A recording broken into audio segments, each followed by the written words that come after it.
Hey guys, tonight we're journeying to the most isolated piece of inhabited land on the entire planet. We're going to a place so remote, so utterly adrift in the immensity of the ocean, that for most of human history, it was a world unto itself, a tiny pinprick of life in a universe of blue. Imagine, you are descending through a soft blanket of Pacific clouds.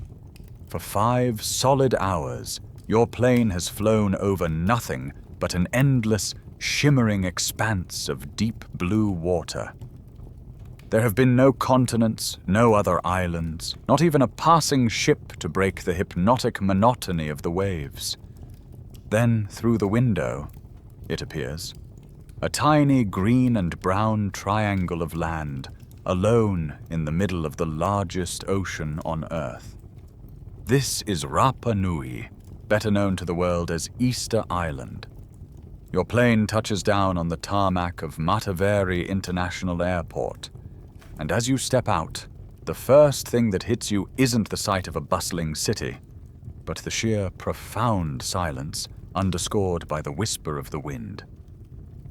The runway you're standing on is one of the longest in all of Polynesia, a quirky historical footnote from the 1980s when NASA extended it to serve as an emergency abort landing site for the space shuttle. A high-tech solution for a potential space-age problem laid right on the doorstep of one of the world's greatest ancient mysteries. From where you stand, you can feel the isolation in your bones. The nearest inhabited speck of land is Pitcairn Island, over 2,000 kilometers to the west, home to a few dozen descendants of the Bounty mutineers. To the east, the coast of Chile is a staggering 3,700 kilometers away. You are truly at the edge of the world. But as your eyes adjust, you look past the modern airport and the small town of Hangaroa, out toward the rolling treeless hills. And there, on the horizon, you see them. Silhouettes. Unmistakable, ancient, and utterly captivating. Stone giants, standing silent vigil as they have for centuries. These are the Moai, and they are the reason you're here. They are the reason we are all drawn to this place. In their silent, stony gaze, they hold the story of a civilization that rose and, seemingly, fell in the most extreme isolation imaginable. Over the course of our journey together, we will witness that story unfold. We will join the greatest seafarers in history as they cross an uncharted ocean in double-hulled canoes, guided only by the stars and the swells. We will feel the ground shake as their descendants learn to carve, transport, and erect these colossal 80-ton ancestral figures using nothing but stone, wood, and rope. We will stand in the middle of the island's famous collapse, a period of history that has been painted as a grim tale of warfare, cannibalism, and self-destruction. And finally, we will uncover a story of survival against impossible odds, a story that continues to this day. This island asks some of the most profound questions in human history. How did a small, Stone Age society accomplish such monumental engineering feats? Why, after centuries of tireless effort, did they suddenly stop, leaving hundreds of statues abandoned in their quarry? And what really happened to the people of Rapa Nui? Was it a simple case of a society destroying its own environment? A convenient parable for our modern times? Or is the truth far more complex and surprising? Thanks to new archaeological methods, a deeper understanding of the island's ecology, and, most importantly, a growing respect for the oral traditions of the Rapa Nui people themselves, we can finally begin to piece together the real story. Frankly, if you were dropped here without a plane, you'd have a better chance of spotting a space shuttle than you would of swimming back to civilization. So, before you get comfortable, take a moment to like the video and subscribe.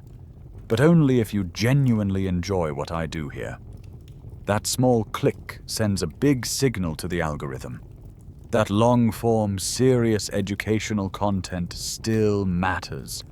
And to me, it's an incredibly meaningful show of support. Thank you so much for helping keep this channel going strong. It always fascinates me to see where you're all tuning in from. Let me know in the comments where you are in the world and what time it is for you. Now, dim the lights, maybe turn on a fan for that soft background hum, and let's ease into tonight's journey together. As you leave the surreal emptiness of that NASA runway behind, you make your way into Hangaroa, the island's single town and its bustling, vibrant heart. Any image you might have had of a silent, haunted relic, a museum of a lost people, simply evaporates. This is not a ghost island. Hangaroa thrums with a unique, modern, Polynesian energy. Motor scooters zip past pickup trucks, their beds filled with surfboards. Stray dogs, a constant friendly presence, laze in patches of sun on the pavement. The air smells of salt, roasting chicken, and the sweet tropical scent of hibiscus flowers that tumble over garden walls.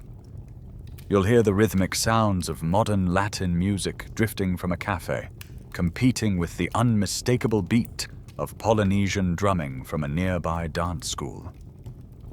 This town is home to almost all of the island's roughly 8,000 residents, and it's here you get your first true introduction to the living, breathing Rapa Nui people.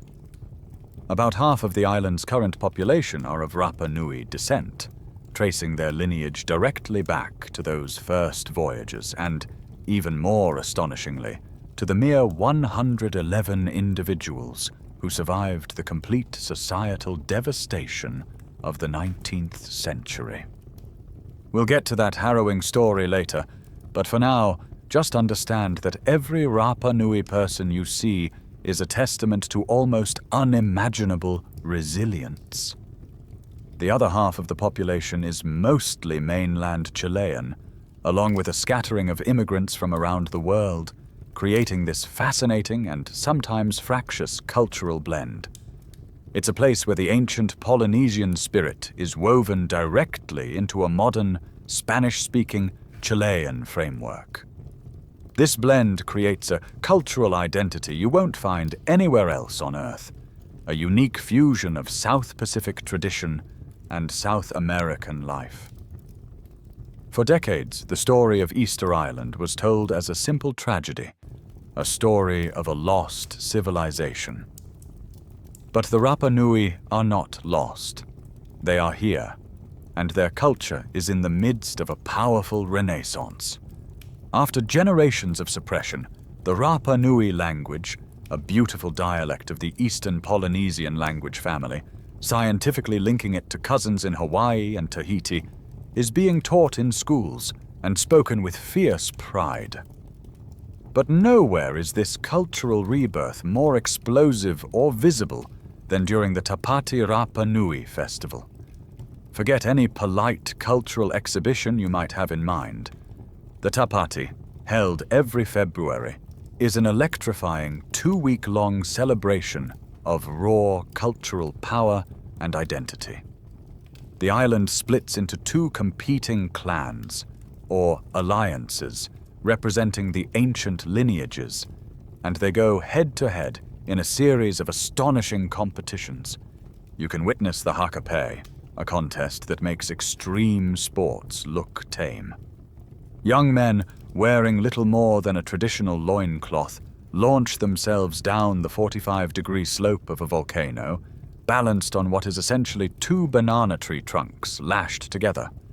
They reach speeds of over 80 kilometers an hour. And yes, injuries are common and seen as a mark of honor.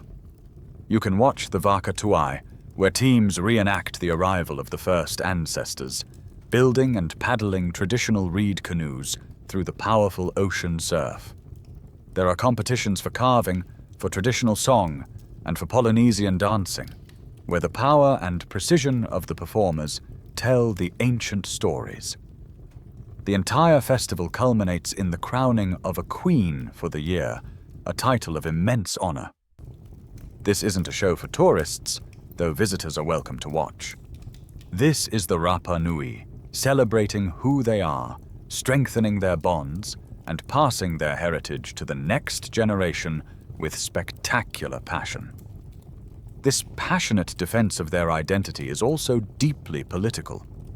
This is the mainstream historical fact that grounds the island's modern story. Rapa Nui is a special territory of Chile, which annexed the island in 1888. For much of the 20th century, the Rapa Nui people were confined to Hangaroa, virtual prisoners on their own land, while the rest of the island was leased out as a giant sheep ranch. Today they have full citizenship, but there is a powerful and persistent independence movement. Many Rapa Nui rightly point out that they never agreed to be part of Chile, and they are fighting for greater autonomy, for control over their own national park, and for the right to manage the tourism that is their lifeblood, but also threatens their fragile home. And this brings us to the central conflict of our entire journey tonight. For so long, the story of what happened on Easter Island has been told by outsiders. Archaeologists, historians, and ecologists have come here, measured the statues, analyzed the pollen, and built a powerful narrative, the one you've probably heard. A story of a reckless people who cut down every tree to build statues, descended into brutal warfare and cannibalism, and destroyed their own world. It's a convenient, simple, and terrifying parable. But the Rapa Nui people themselves have their own story, preserved in centuries of oral tradition. And for a long time, that story was ignored. The scholarly debate today, the real intellectual battle for the island's past, is between these two narratives. Was it a simple, self-inflicted ecocide, or is that a colonial invention that misses the real story of resilience and blames the victims of a far greater external catastrophe? Our journey will be to walk the line between those two stories, to dig into the science, but also to listen to the voices of the island itself. To truly understand the story of the Rapa Nui people, you have to first understand the story of the land itself. Before any human eye ever saw it, before any canoe ever scraped its shore, this island was born in a crucible of unimaginable violence. You have to travel back in time, not hundreds, but millions of years. The spot where you're standing is the peak of a colossal underwater mountain, rising more than 2,000 meters from the seafloor. It sits atop the Easter Seamount chain, a long line of submarine volcanoes. For eons, this was a place of deep, silent darkness. Then, around 750,000 years ago, the seabed here ruptured. Magma, superheated and under immense pressure, burst forth, meeting the cold, crushing weight of the Pacific Ocean. Again and again, in a series of cataclysmic eruptions, lava piled upon lava, building the foundation of the island. First, the volcano Poike rose from the waves, followed by the mighty Terevaka, the island's largest and highest point. Finally, about 300,000 years ago, Rano Kau erupted, completing the triangular shape of the landmass we see today. These three volcanoes are the island's creators, their gentle, eroded slopes now defining the entire landscape. For hundreds of thousands of years after its birth, the island cooled and weathered under the relentless sun and salty wind, a sterile island of black and red rock, utterly alone. It was a blank canvas floating in the middle of nowhere. But life, as it always does, found a way. Wind and ocean currents carried the first seeds, spores of ferns, tiny seeds stuck to the feathers of migrating birds. Over millennia, these humble colonists took root in the volcanic soil, beginning the slow, patient process of turning rock into a garden. This process created the southeasternmost point of one of the most remarkable human territories on Earth, the Polynesian Triangle. This is a vast area of the Pacific Ocean, a mainstream historical fact that helps frame the scale of this culture. Imagine a triangle drawn across a map of the world. Its northern point is Hawaii. Its southwestern point is Aotearoa, or New Zealand. And its far southeastern point is this tiny, lonely island, Rapa Nui. Every single habitable island within this massive oceanic realm was settled by one culture of master seafarers, the Polynesians. Rapa Nui is the ultimate outlier, the farthest outpost of this incredible expansion, a testament to their ambition to leave no island unseen. Now, picture this island as those first human voyagers would have eventually found it. It was not the barren, wind-swept place you see today. This is where modern science has become a time machine, allowing us to peel back the centuries and see the island's lost world. The key was found in the mud at the bottom of the island's crater lakes, like the one here at Rano Kau. Scientists drilled deep into the sediment, pulling up long cores of earth. Each layer of this mud is a page in a history book, trapping the pollen from the plants that grew on the island year after year for thousands of years. And the scientific evidence from these pollen cores was astonishing. They revealed a world no one had imagined. For thousands of years, Rapa Nui was covered in a dense, subtropical forest. The dominant tree was a species of giant palm, now completely extinct, the Rapa Nui palm. A relative of the Chilean wine palm, it was one of the largest palm trees in the world, growing up to 20 meters tall with a thick, sturdy trunk. Imagine a forest of these giants, their fronds rustling in the trade winds, creating a high, continuous canopy over the island.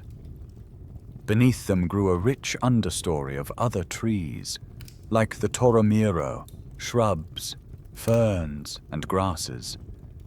This was a lush, verdant paradise. And the fauna? The air would have been thick with the calls of millions of seabirds. The island was a crucial rookery, one of the most important in the entire Pacific, with at least 25 different species nesting here. The lack of predators made it a perfect sanctuary. But on the land itself, there was a strange emptiness. Aside from a few insects, there were no native land mammals, no reptiles, no amphibians. Nothing larger than a beetle crawled through the undergrowth. This made the ecosystem incredibly unique, but also profoundly fragile.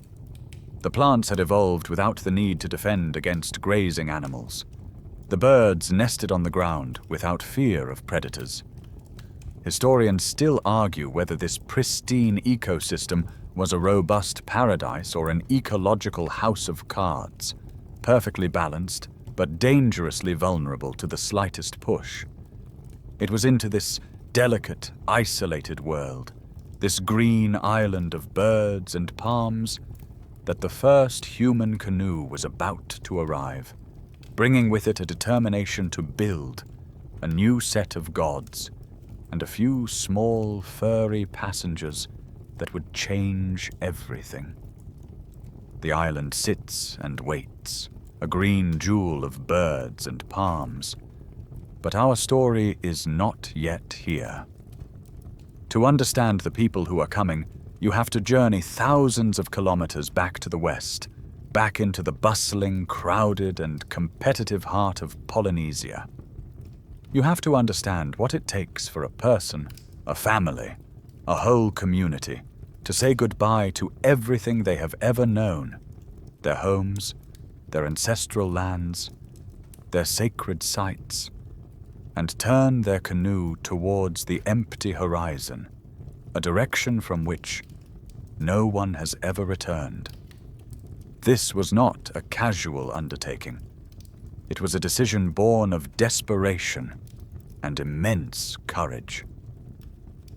The people who would become the Rapa Nui were part of the final act in the single greatest chapter of human exploration, the Austronesian expansion. This is the bedrock historical fact of the entire Pacific. This migration began not in Polynesia, but thousands of years earlier, around 3000 BCE, on the island of Taiwan. From there, these master seafarers spread out, their culture and language branching and evolving as they went. They swept down through the Philippines, across Indonesia and Malaysia, and then pushed into the vast, open ocean. They settled the islands of Melanesia, like Fiji and Vanuatu. Around 1000 BCE, they made the leap into the truly remote Pacific, arriving in Samoa and Tonga, the cradle of Polynesian culture. After a pause of nearly 1,000 years, the great push eastward began again.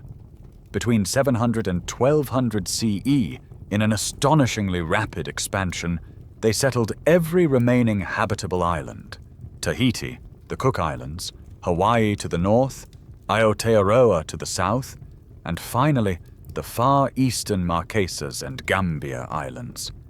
It is from this eastern edge of the Polynesian world, a homeland they remember in their oral traditions as Hiva, that our voyagers will come. Life in Hiva, perhaps on the dramatic volcanic islands of the Marquesas, was complex and highly stratified. Society was a pyramid, with a powerful chief and his family at the top, followed by priests, warriors, skilled artisans, and then the common people at the bottom. Land was the source of all wealth and power, and there was never enough of it. On these islands, unlike the empty Rapa Nui, every valley was inhabited, every resource was claimed. The hillsides were covered in terraced gardens of taro and breadfruit, and the sounds of life, of children playing, of artisans carving, of ritual drumming, filled the air. So why leave? The simple answer, for adventure, is a modern fantasy. The real reasons were far more urgent. The most powerful driver was conflict. As populations grew, competition for prime agricultural land and fishing grounds became intense. Wars between clans were frequent and brutal. To be on the losing side of a war was not a minor setback. It often meant utter annihilation, or, if you were lucky, exile. A defeated chief and his followers would be faced with a stark choice: stay and be subjugated or killed, or take your chances on the open ocean in search of a new, unclaimed island. Banishment was a powerful political tool. Sometimes a chief's younger brother, seeing no path to power at home, would gather his own followers and set out to found a new dynasty. Famine, perhaps driven by a period of drought or a devastating El Niño event, could also be a catalyst, forcing people to seek a place with more reliable resources. They were not just explorers, they were refugees, political exiles, and desperate optimists. And this is where the Rapa Nui's own story begins, with the legend of their founding ancestor, the great chief Hotu Matua. According to the oral tradition, Hotu Matua lived in Hiva and was a powerful chief, but he was defeated in a terrible war against a rival chief named Oroi. After his defeat, Hotu Matua's personal priest, a man named Haumaka, had a powerful dream. In his dream, his spirit flew across the vast ocean to the east and discovered a beautiful, fertile island, perfect for a new home. He saw the white sand of Anakena Beach and the rich soil of the volcanic craters. Waking from his dream, Haumaka told his chief what he had seen. Hopeful, Hotumatua dispatched 7 scouts in a single canoe to follow the setting sun and find this dream island. Scholars still debate the exact location of Hiva. Linguistic evidence points towards the Gambia Islands, while some archaeological evidence suggests the Marquesas. But for the Rapa Nui, the story is clear. Their ancestors came from Hiva, led by a chief who had lost his home, but not his hope. The 7 scouts found the island just as the priest had dreamed it, and eventually, Hotumatua gathered his people, loaded 2 massive voyaging canoes, and began the long goodbye to Hiva, sailing towards a destiny he had only seen in a dream. So the decision is made. Hotumatua has gathered his people, and the canoes are ready. But now you face the single most daunting question. Which way is east?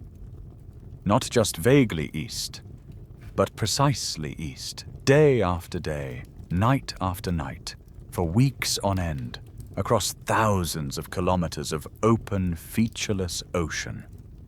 There's no compass, no GPS, no sextant. To get this wrong is not to get lost. It is to vanish from the face of the earth, a ghost ship sailing into an empty eternity of water and sky. For generations, many Western scholars simply refused to believe that the Polynesians were capable of such a feat. The prevailing theory for a long time was that they were accidental voyagers, fishermen blown off course, drifters on rafts who just got lucky. This idea was a profound injustice to the most sophisticated navigators the world has ever known. The truth is that their technology was just as precise as any modern instrument, but that technology was carried entirely inside the navigator's mind. At the heart of this system was the Palu, the master navigator. This was a lifetime calling, a sacred body of knowledge passed down from master to apprentice through grueling memorization of chants, poems, and star maps. The navigator would lie down in a special spot in the hull of the canoe, not to sleep, but to feel the rhythm of the sea, transforming his own body into a living compass. His primary tool was the sky itself. He carried in his head a star compass. This wasn't a single star he steered by, like a North Star. Instead, he had memorized the exact rising and setting points of dozens of different stars and constellations as they wheeled across the sky throughout the night and changed with the seasons. Imagine a circle around the canoe, a 360-degree compass. The navigator knew that at a certain time of year, Arcturus would rise at a specific point on that circle, giving him a perfect bearing. A few hours later, as Arcturus climbed too high to be useful, he would switch to Vega, which would be setting at another precise point. By seamlessly transitioning from one star to the next throughout the night, he could hold a dead-straight course across the Black Ocean. During the day, he used the sun, not just its position, but his deep knowledge of its arc through the sky at different times of the year. But what about on cloudy nights or overcast days? This is where the true genius lies. The navigator would turn his attention from the sky above to the ocean beneath him. The deep ocean is not a random mess of waves. It has a pattern. Great, long-period swells, generated by distant storms thousands of miles away, travel in a consistent direction for days on end. The navigator, lying in the canoe, could feel the subtle pitch and roll as the vessel met these swells. He could feel a swell from the southwest, a swell from the north.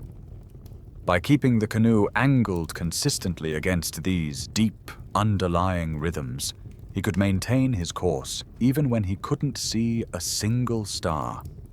And this is the scientific evidence of his mastery. These same swells held the secret to finding land. When a deep ocean swell hits an island, it doesn't just stop. It bends or refracts around the landmass, and a portion of it reflects back out to sea. A navigator, hundreds of kilometers away from an island he has never seen, could feel this change. He could feel the pattern being disrupted, a faint reflected swell coming from the direction of his destination, a subtle confusion in the water that told him Hunt was over the horizon. To make this abstract concept more concrete, we can look to a quirky tidbit from another part of the Pacific. In the Marshall Islands, navigators created physical aids to teach this knowledge, beautiful and complex objects called stick charts. These were not maps to be taken on a voyage. They were memory devices, frameworks of sticks and shells used on land to teach apprentices how swells curve around islands and interact with one another. The Rapa Nui's ancestors almost certainly didn't use these specific objects, but they carried a far more detailed version of one in their heads. In the final stages of the voyage, with land just beyond the horizon, the navigator would look for other signs. He would scan the sky for stationary clouds, which often form over the warm, moist air rising from an island. He'd look for the faint green tinge on the underside of a cloud, the reflection of a shallow, sunlit lagoon. And most importantly, he would watch the birds. A tern or a booby hunting far out at sea is one thing, but when you see a land-nesting bird, you know that at dusk it must fly home. By watching its flight path, the navigator could find his final bearing, a living arrow pointing the way to the unseen shore. This was not luck. This was science.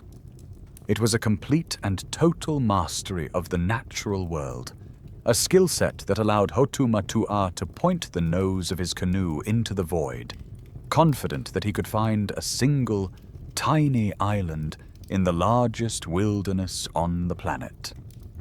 The navigator has his mental map, a chart of stars and swells laid out in his mind. But this profound knowledge is useless without a vessel capable of surviving the journey and carrying the seeds of a new civilization. So now you must turn your attention to the canoe itself, the Vaka. This was no simple dugout. The Polynesian voyaging canoe was arguably the most sophisticated piece of maritime technology of its age, a masterpiece of Stone Age engineering designed for one purpose: to cross the largest ocean on Earth. At the heart of the design were two massive, parallel hulls, each carved from a single giant tree from the forests of Hiva. The labor involved is staggering to contemplate. Working without metal, teams of skilled craftsmen would have used stone adzes to fell the tree and then painstakingly hollow it out, a process that could take months. These hulls were sleek and narrow, built for speed, not for cargo. They were then joined together by a series of crossbeams, a central platform built between them, creating a vessel that was incredibly stable, virtually impossible to capsize in the open ocean swells.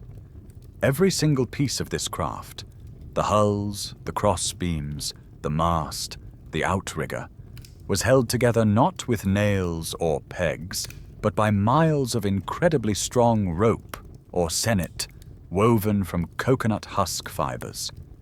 This lashing was a technology in itself, allowing the canoe to flex and absorb the immense stresses of the ocean, rather than rigidly resisting and breaking. It was a living, breathing vessel, groaning and creaking as it moved with the sea. Above the central platform rose a single mast, supporting a revolutionary piece of sail technology, the triangular crab claw sail. While European ships of the era were still using clumsy square sails that were only efficient when the wind was directly behind them, the Polynesian crab claw sail was a marvel of aerodynamic efficiency. Scientific analysis shows its shape creates a vortex of air, generating lift, much like a modern airplane wing. This design allowed the Vaka to sail remarkably close to the wind, meaning they could make progress even when their destination was not directly downwind. They were not drifters. They were sailors, capable of tacking and maneuvering with precision across the vast blue chessboard of the Pacific. A replica voyaging canoe, the Hokulea, has proven in modern times that these vessels were fast, capable of covering over 150 kilometers a day, meaning the 3,000-kilometer journey from the Gambia Islands to Rapa Nui could have been completed in as little as 3 weeks. But this canoe was more than just a vehicle. It was an ark. It was a floating, self-contained world carrying everything needed to begin life anew. On the central platform, sheltered under a thatched covering, would have been somewhere between 50 and 100 people. Hotu Matua's family, the navigator, priests, skilled carvers, warriors, and families of farmers. Packed around them was the precious cargo, the genetic library of their culture. They carried the canoe plants, cuttings and saplings carefully wrapped in moss and soil. There was taro, with its starchy, edible root, cuttings of sweet potato and yam, banana and plantain shoots, sugarcane for sweetness, and the paper mulberry plant, whose bark would be pounded into the cloth known as tapa. For protein on the journey, they would fish, but they also brought with them their only domesticated animal, the chicken. Caged and carefully guarded, these birds represented a future food source that didn't depend on the sea. And finally, there were the stowaways. In the dark, hidden corners of the canoe, amidst the food stores and supplies, were unintentional passengers. Small lizards or geckos may have hidden among the plants. And most importantly, scurrying unseen, was the Polynesian rat, Rattus exulans. To the voyagers, they were a minor nuisance, a pest to be tolerated. They had no idea that this small, furry creature, this quirky tidbit in their cargo hold, would go on to become a primary architect of their new home's ecological destiny. Every single element of this voyage was planned. Scholars may debate the exact size and design of the specific canoes used, as no ancient examples survive, but the principle is clear. This was a deliberate, brilliantly executed colonization mission, a living ecosystem sailing across the void to plant itself on the shores of a new world. You are on the Vaka. It has been 3 weeks. The world has shrunk to the groaning timbers of the twin hulls, the taste of salt on your lips, and the vast, indifferent dome of the sky. The initial stores of fresh food are long gone, replaced by a monotonous diet of dried fish and carefully rationed water. Your skin is cracked by the sun and wind. Your muscles ache from the constant, subtle effort of balancing against the ocean's roll. The children are restless. Hope, once a burning fire, has faded to a stubborn, flickering ember, kept alive only by the navigator's unwavering confidence. He has felt the change in the swells for 2 days now, a faint, almost imperceptible counter-rhythm that speaks of land. He has seen the land-nesting birds flying out in the morning and, more importantly, returning in the evening. The dream of Haumaka, the promise of Hotu Matua, is close. Then, one morning at dawn, a cry goes up from the lookout. A smudge on the horizon. Not a cloud, but something solid, something dark. As the canoe sails closer, the smudge grows, resolving itself into the gentle, sloping silhouette of a volcanic peak. Land. The relief is so total, it is almost paralyzing.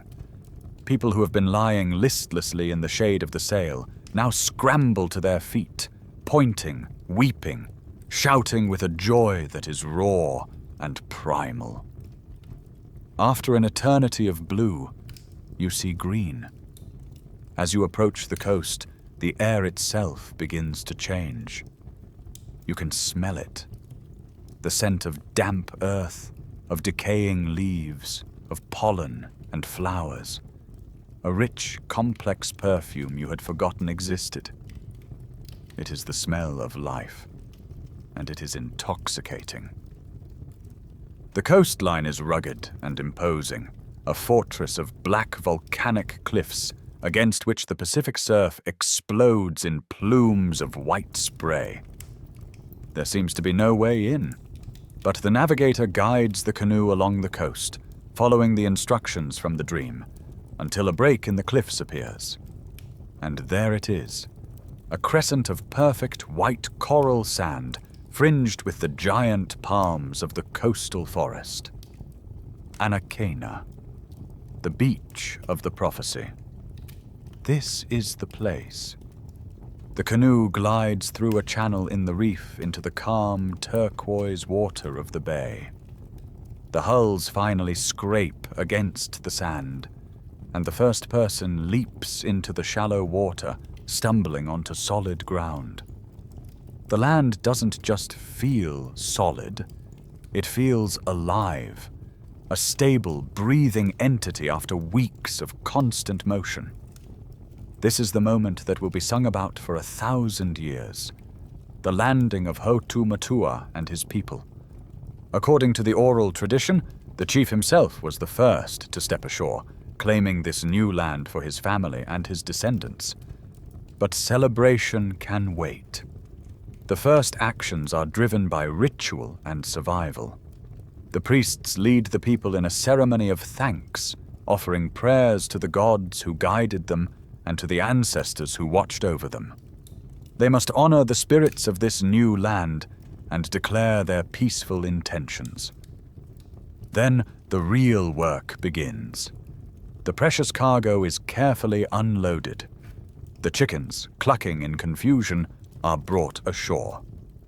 Most importantly, the canoe plants, the taro, the yams, the sweet potato saplings, are carried with the reverence of sacred objects to a spot cleared just behind the beach, where the soil is rich. The first garden is planted before the first permanent house is even considered. They are not just claiming land, they are planting their future.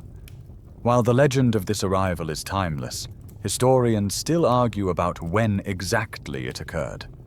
The Rapa Nui's own history is measured in generations, not calendar years. But modern scientific evidence, specifically radiocarbon dating of the charcoal and bones from the earliest layers of settlement found right here at Anacaina, suggests that this momentous landing happened sometime between 1100 and 1200 CE. The later date is now more widely accepted by archaeologists, meaning the entire incredible Rapa Nui culture rose, transformed, and met the outside world in a span of only about 500 years. As the sun sets on that first day, you stand on the beach and take in your new home. It is a paradise. The forest is thick with enormous trees, the soil is fertile, fresh water is found in the crater lakes, and the sky is filled with a deafening chorus of birds. But as dusk settles, you also notice a profound quiet. There are no sounds of land animals, no frogs, no lizards, no mammals rustling in the undergrowth. It is a beautiful and bountiful silence, but also a strange one. You have arrived in a land of immense promise, an empty canvas on which to build a new world, but a world with its own unique and hidden rules. The first days and weeks at Anacaina are a blur of frantic, hopeful activity. But a single beach, no matter how beautiful, cannot support a growing population. Soon, scouting parties begin to explore their new domain. They follow the rugged coastline and venture into the island's interior, climbing the gentle slopes of the 3 great volcanoes. They are searching for the best places to live, areas with rich soil for their gardens, access to the sea for fishing, and shelter from the relentless trade winds. Slowly, the families begin to spread out from Anakena, moving to different parts of the island, each group choosing a territory to call its own. The first permanent settlements begin to take shape. And with permanent settlement comes the need for a permanent home. You now have to build your house, a structure that can withstand the subtropical sun and the fierce winter rains. The house the early Rapa Nui designed is one of the most unique architectural forms in the Pacific. The Hara Paenga. In the Rapa Nui language, Hara means house, and Paenga refers to the large, carved basalt stones that formed its foundation. But its nickname tells you everything you need to know about its spiritual significance.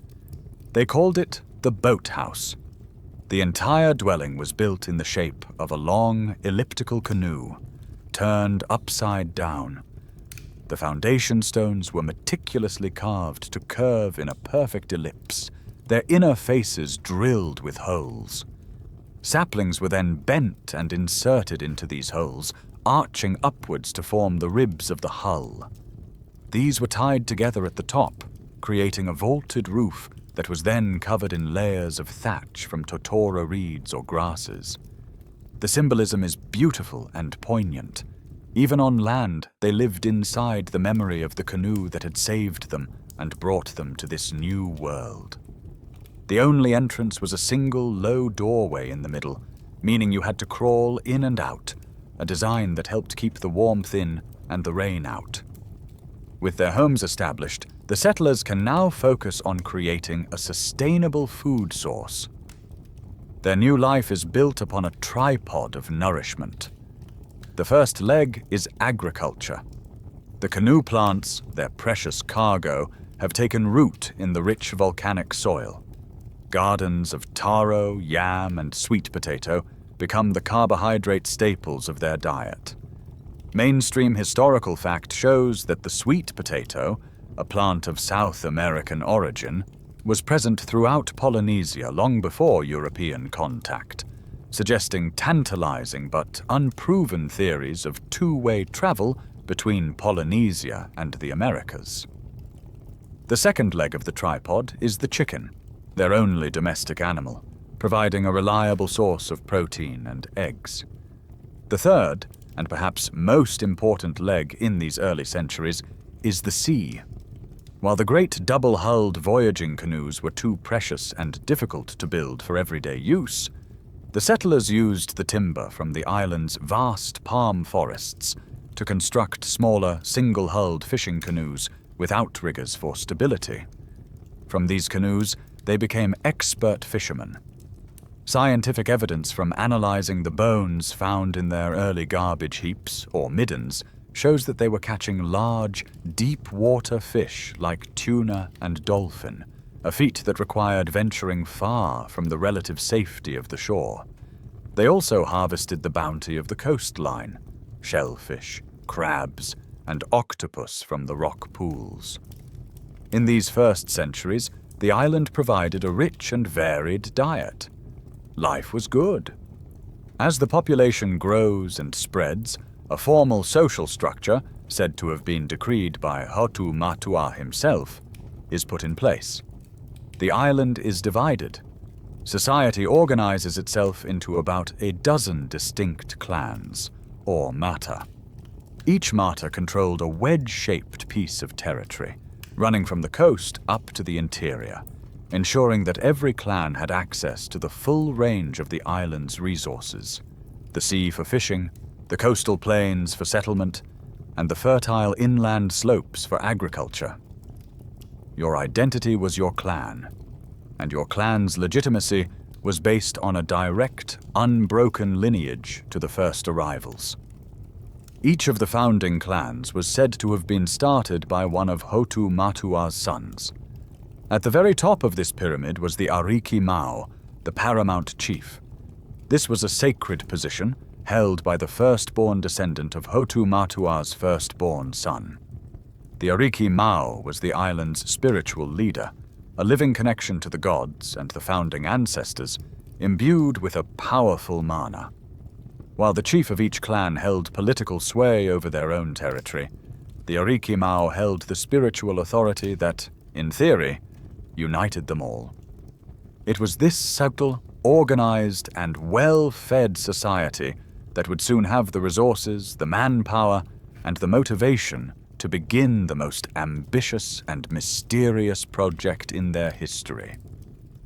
The new society is thriving.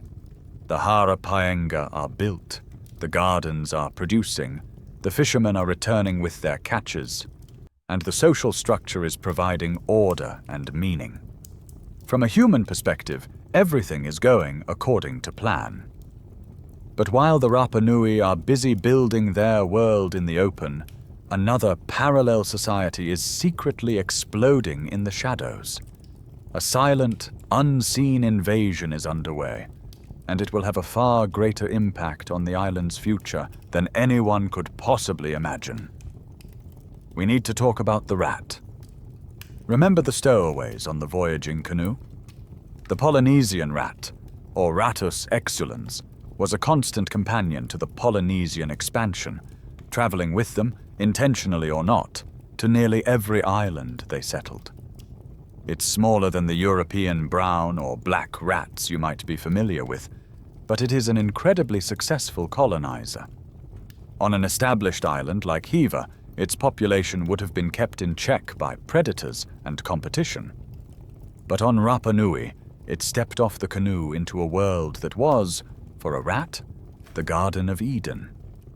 There were no snakes, no hawks or owls, no predators of any kind. It was a phenomenon biologists call ecological release. With an abundant food supply and absolutely nothing to hunt it, the rat population detonated. Within a few generations, their numbers would have swelled from a few dozen to millions. The forest floor, the undergrowth, the caves, and the coastlines would have been teeming with them, a scurrying, squeaking carpet of life. For a long time, archaeologists barely considered the rat's role in the island's story. It was seen as a footnote. That all changed when they started excavating the island's caves and rock shelters, digging through the layers of history. What they found was astonishing, the crucial piece of scientific evidence that forces us to rethink the entire ecocide narrative. They found palm nuts. Not a few, not hundreds, but thousands upon thousands of them. In some caves, the layers of discarded nuts were feet thick, and nearly every single one had the same telltale sign, the tiny gnawed-out hole that is the signature of a rat. This was the smoking gun. The rats had found their primary food source, the hard, marble-sized nut of the great Rapa Nui palm, and they were consuming them on an industrial scale. Now imagine you are standing in that ancient, vibrant palm forest. You see the towering, mature trees that make up the canopy. Everything looks healthy. But look down at the forest floor, where there should be a carpet of fallen nuts and a thicket of new seedlings sprouting up to become the next generation. There is nothing. Every nut that falls is being immediately devoured by the swarm of rats. The old trees live out their natural lifespans, a century or two, and then they die and fall over. But no new trees are growing to take their place. The rat was acting as an unseen gardener, or perhaps more accurately, an unseen logger, clear-cutting the forest in slow motion from the bottom up. This was not a sudden event. It was a creeping, invisible decline that played out over 10 or 15 human generations. The early Rapa Nui lived and died in what seemed to be a stable, endless forest, completely unaware that its foundation was being eaten away beneath their feet. This is the beginning of the perfect storm. The classic story of Easter Island is a simple morality tale of human foolishness. But the evidence of the rat introduces a far more complex and tragic element. The island's fate wasn't sealed by a generation of greedy, short-sighted people who chopped down the last tree. The ecological clock was already ticking, set in motion by the arrival of this tiny, seemingly insignificant creature. The humans, of course, would eventually play their part in clearing the land for agriculture. But they were acting upon a forest that was already, secretly, doomed. The stage is now set for a much bigger mystery. Not how the forest disappeared, but how the Rapa Nui culture adapted and flourished in the face of this slow-burn catastrophe. The Rapa Nui have made a home. Their society is organized, their gardens are growing, and their world, for now, seems stable. But to truly understand what they are about to do next, you have to look past the physical world of canoes and houses and enter the invisible world that structured their every action, the spiritual operating system of their culture. You have to understand the concept of mana. Mana is one of the most important ideas in the entire Polynesian world, from Hawaii to New Zealand and here on Rapa Nui. It's often translated simply as power or spirit, but that doesn't begin to capture its true meaning. Mana was not a vague, abstract idea. It was a real, tangible, and active force in the universe. Think of it as a kind of spiritual electricity, a current of divine energy that could flow through people, places, and even objects. It was the force that made a plant grow, that guided a fish to a hook, and that gave a warrior strength in battle. It was the source of all success, all fertility, and all authority. This power was not distributed equally. Some people were born with more mana than others. The chiefs, the Ariki, were believed to possess the most powerful mana because they were the direct descendants of the gods and the founding ancestors. Like Hotu Matua, their mana flowed in their bloodline.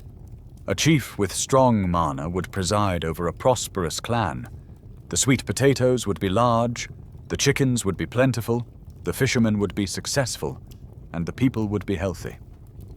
But mana was not static. It could be gained through great deeds, acts of leadership, or victory in battle. More frighteningly, it could be lost.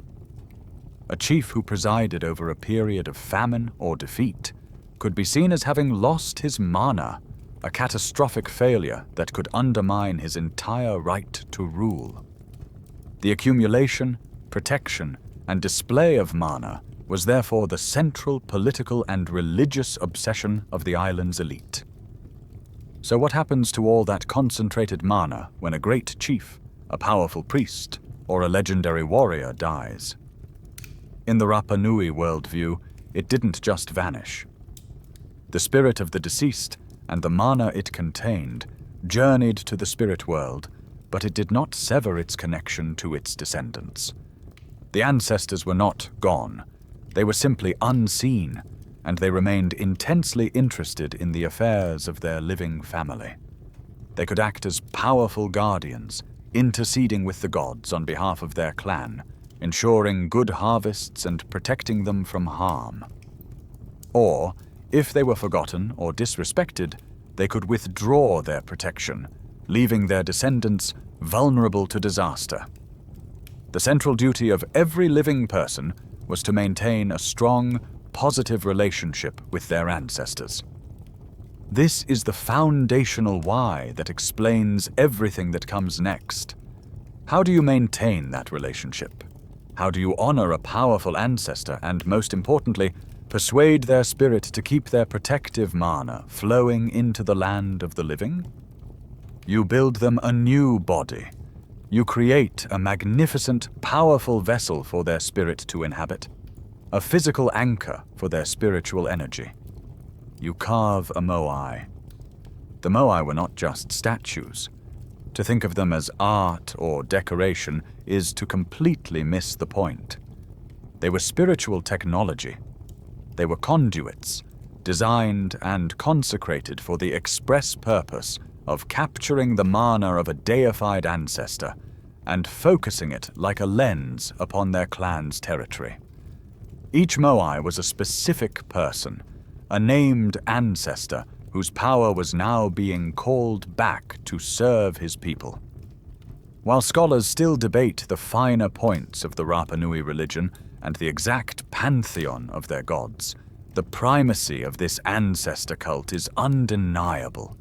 It was the belief in mana and the desperate need to harness it that would soon compel an entire society to pour its collective energy into the soft, volcanic rock of a distant crater, beginning one of the most remarkable and obsessive construction projects in human history. The belief system is in place. The driving need to honor the ancestors and harness their protective mana has become the central purpose of the Rapa Nui elite. But a belief, no matter how powerful, needs a physical form. An idea needs a home, and long before the first moai was ever carved, the Rapa Nui began to transform the very landscape of their island into a sacred stage for their ancestors. They built the ahu. All along the coastline of Rapa Nui, you will find them. There are over 300 of them, an almost continuous line of sacred sites ringing the island. An is a ceremonial platform, and to the casual eye, it might look like a simple, long wall of stones. But it is so much more than that. It is the clan's church, its cemetery, and its portal to the spirit world, all in one. The earliest ahu were relatively simple affairs, low platforms of uncut stones. But just as the clans grew in power and prestige, so did their ambition. The ahu evolved into massive and complex feats of engineering and masonry, a clear sign of escalating competition between the clans centuries before they even began carving statues. A classic, fully developed ahu was a marvel of design. It consisted of a high, long central platform, often hundreds of feet in length, with a perfectly flat and level top. The wall facing the sea was typically a rough construction of piled stones, but the inner wall, facing the village, was a work of art. It was made of massive, carefully selected and fitted basalt slabs. In front of this platform was a large paved plaza, a formal courtyard for ceremonies. Sometimes the platform had wings that sloped gently down to the ground on either side. The entire structure was built with a slight incline, allowing for water drainage, and the foundation was packed with rubble to create a stable, earthquake-resistant base. The absolute pinnacle of this architectural tradition can be found at Ahu Vinapu. Here, you will see a retaining wall built from colossal basalt slabs, some weighing several tons. But it's not their size that takes your breath away, it's the precision. The stones are fitted together with a skill that is almost unbelievable. There is no mortar. Each stone was painstakingly shaped to fit its neighbors with such accuracy that, even after centuries of weathering and earthquakes, you often cannot fit the blade of a knife between them. The joints are multi-angled, a complex jigsaw puzzle of stone. This is a mainstream historical fact that has sparked decades of debate. This style of masonry is uncannily similar to the masterful stonework of the Incas in South America, found in places like Cusco and Machu Picchu. This similarity led the famous explorer Thor Heyerdahl to propose that Ahu Vinapu was built by a pre-Incan civilization from Peru, proving his theory of South American contact. It's a romantic and popular idea. However, the overwhelming scientific consensus today is that this is a stunning example of convergent evolution. Just as sharks and dolphins independently evolved a similar body shape for moving through water, the Rapa Nui and the Incas, two completely separate cultures, independently developed the same sophisticated solution to the same engineering problem. how to build a strong, stable, earthquake-proof wall out of massive, irregular stones. The Rapa Nui didn't need outside help. Their genius was their own. These platforms were the absolute spiritual centers of their communities. They were sacred, or tapu. The land around them was the domain of the gods and ancestors. The paved plaza in front of the Ahu was where the clan gathered for all important ceremonies. Initiations, harvest festivals, rituals to prepare for fishing or war. The Ahu also served another crucial, and to some, quirky function. They were ossuaries. The bodies of the dead were initially exposed to the elements on the platform, until only the bones remained. Then, the bones of the most important clan members were placed in stone-lined vaults built deep inside the Ai-Chu. The platform was literally the resting place of the ancestors, making it a direct, physical link between the world of the living and the world of the spirit. It was the foundation of their lineage, built into the very rock of the island. And soon, this sacred stage would get its star performer. The people now had the skill, the organization, and the sacred space ready. The only thing missing was the ancestor himself. The sacred stages are set. All along the coast, the great stone Ahu await their silent occupants. Now you must journey inland, away from the crashing surf and the clan villages, to a place that was part factory, part cathedral. A place of intense, sacred industry. You are going to the nursery of the gods, the birthplace of the ancestors. You are going to the volcanic crater of Rano Raraku. From a distance, it looks like any of the island's other soft green volcanoes. But as you get closer, you see them. First one, then a dozen, then 100. Stoneheads, buried up to their shoulders, dot the outer slopes of the crater as if they grew there. They stare out with a blank, timeless expression, their features softened by centuries of wind and rain. This is one of the most iconic and haunting landscapes on Earth. For centuries, these buried figures were what most of the world thought of as the Moai. It was only in the 20th century that excavations revealed they all have full bodies, buried by the slow accumulation of eroded soil from the quarry above.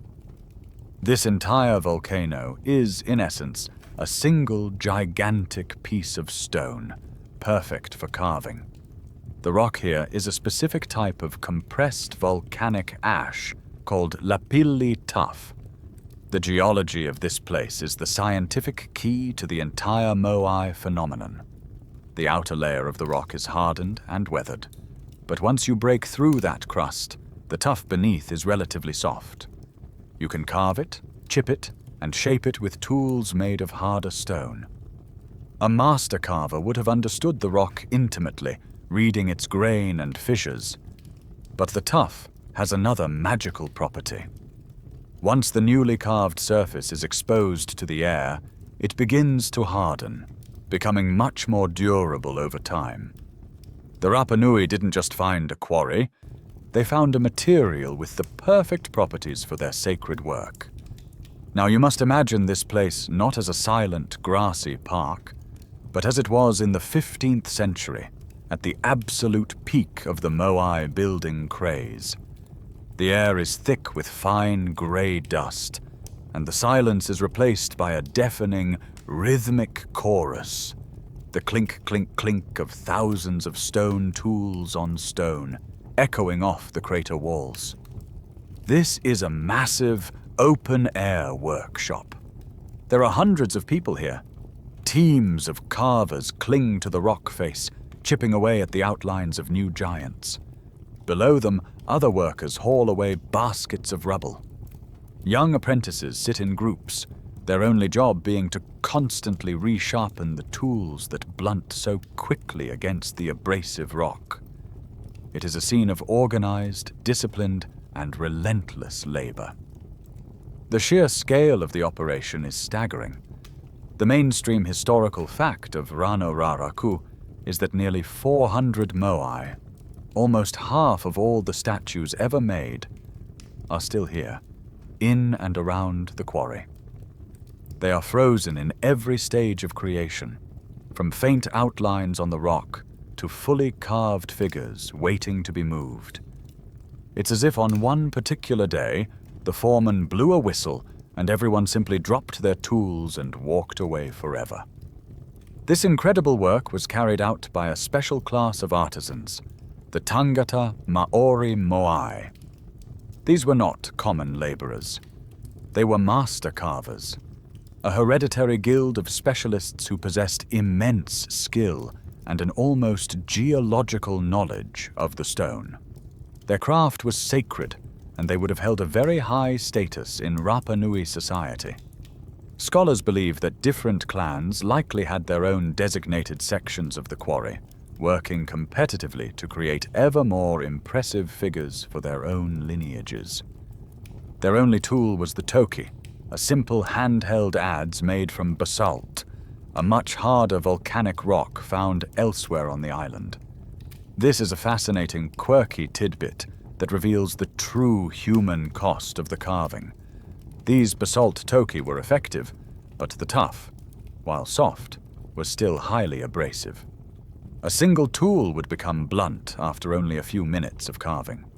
The carvers would simply discard the dull toki and grab a fresh one from a pile, while the apprentices worked tirelessly to resharpen the discards. Archaeologists have found tens of thousands of these used and broken toki littering the slopes of Rano Raraku, a carpet of discarded tools that speaks to the millions of man-hours of patient, percussive effort required to release a single ancestor from the belly of the volcano. You stand in the dust and the noise of Rano Raraku, surrounded by the raw ambition of the carvers. Now, you're going to watch the birth of a single ancestor. Look up at the cliff face. A master carver, the lead artisan for his clan, has selected a spot. After performing the necessary rituals to seek the blessing of the gods and the permission of the volcano's spirit, he begins his work. With a piece of charcoal or a sharp stone, he sketches the outline of the moai directly onto the rock. This is the most critical moment, the act of conception, where the final form and character of the ancestor is decided. Once the outline is approved by the clan patrons, the real labor begins. The moai is not carved upright. It is quarried horizontally, lying on its back, its face pointing to the sky. A team of carvers, perhaps 10 or 12 strong, descends upon the rock. They first have to dig a deep trench around the outline, a channel wide enough for them to stand in, separating the block from the surrounding cliff. Then, with their thousands of basalt toki, they begin to give it form. It's like watching a photographic image slowly developing. First, the rough shape emerges, then the finer details. They work from the top down. The massive, heavy brow appears, designed to cast a deep, commanding shadow over the eyes. The long, straight nose with its distinctively stylized nostrils. The elongated earlobes, a mark of high status in Polynesian culture.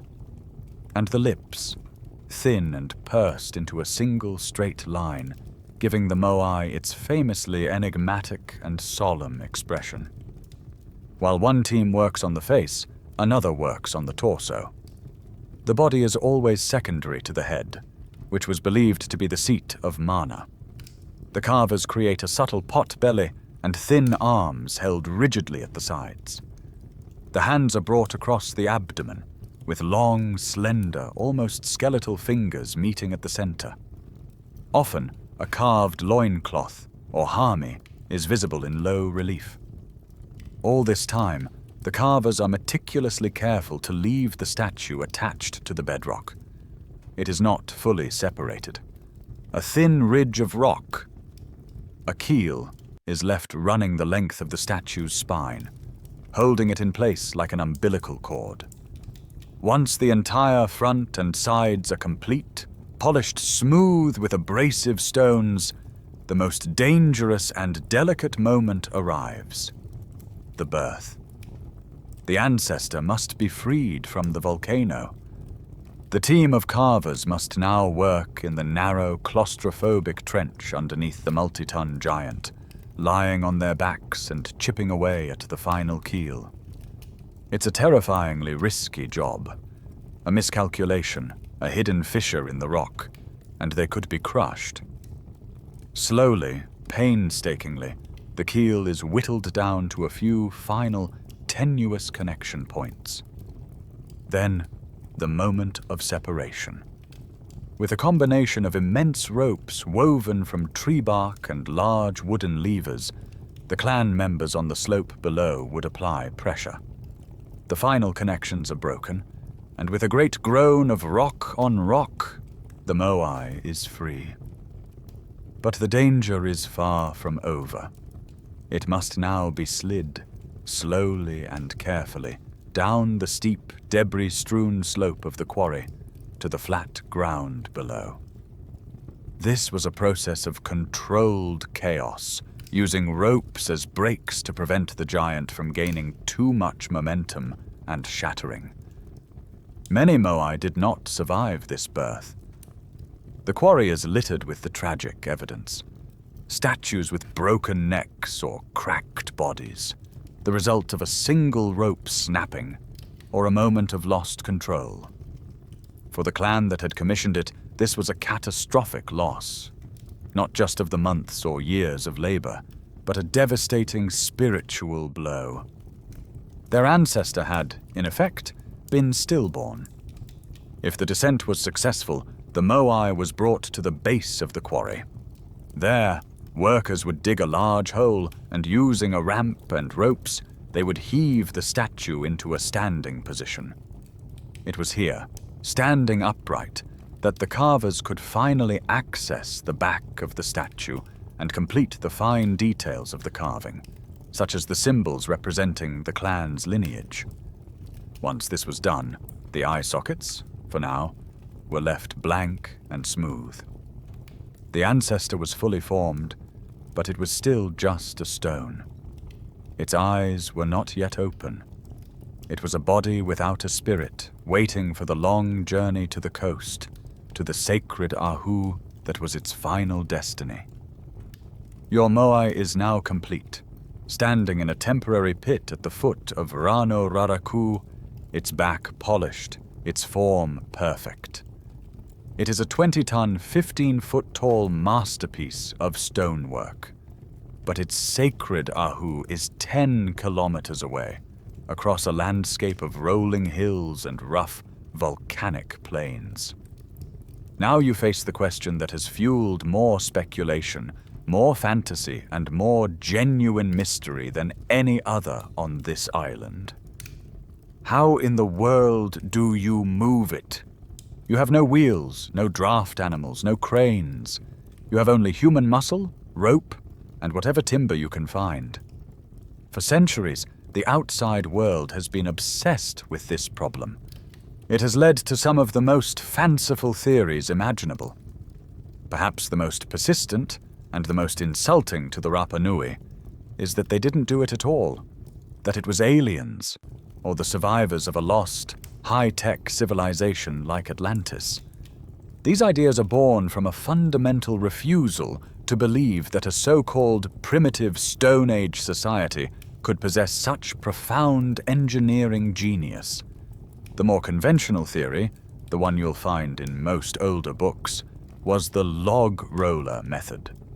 The idea is that the Rapa Nui laid the Moai on its back on a wooden sledge and rolled it over a continuous trackway of logs, like moving a giant filing cabinet.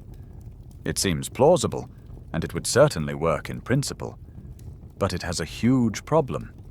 This method would require an astronomical amount of timber, not just for the sledge, but for miles and miles of rollers. which would be crushed under the immense weight and would need to be constantly replaced.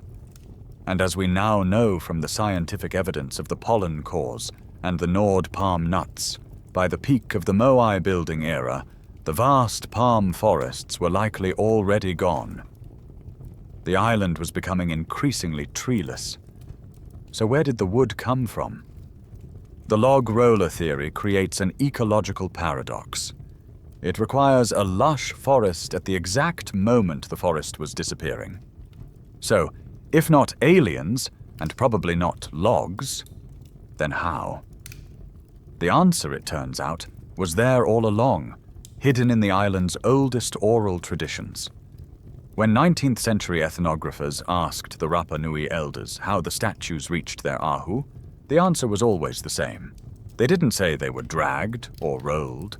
They said the Moai nepnepo. They walked.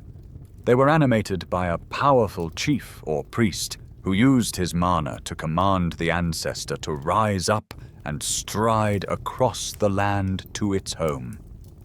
For 100 years, the outside world dismissed this as a charming but primitive folk tale. But what if it wasn't a metaphor? What if it was a literal, technical description? This is where a few brilliant researchers and modern experimental archaeology changed everything. They started by looking closely at the statues themselves, not as art, but as objects of engineering. And they noticed something strange. The Moai that are found in transit, the ones that fell on their way to their ahu and were abandoned, are different from the ones that were successfully installed. They are much fatter, with a low center of gravity. Their bases are not flat, but D-shaped and angled forward, so they naturally want to tilt in that direction. They are, in short, perfectly designed not to be dragged on their backs, but to be moved upright. The scientific evidence is stunning. In 2012, a team led by archaeologists Terry Hunt and Carl Lipo, working with National Geographic, created an exact ton replica of a Moai in transit.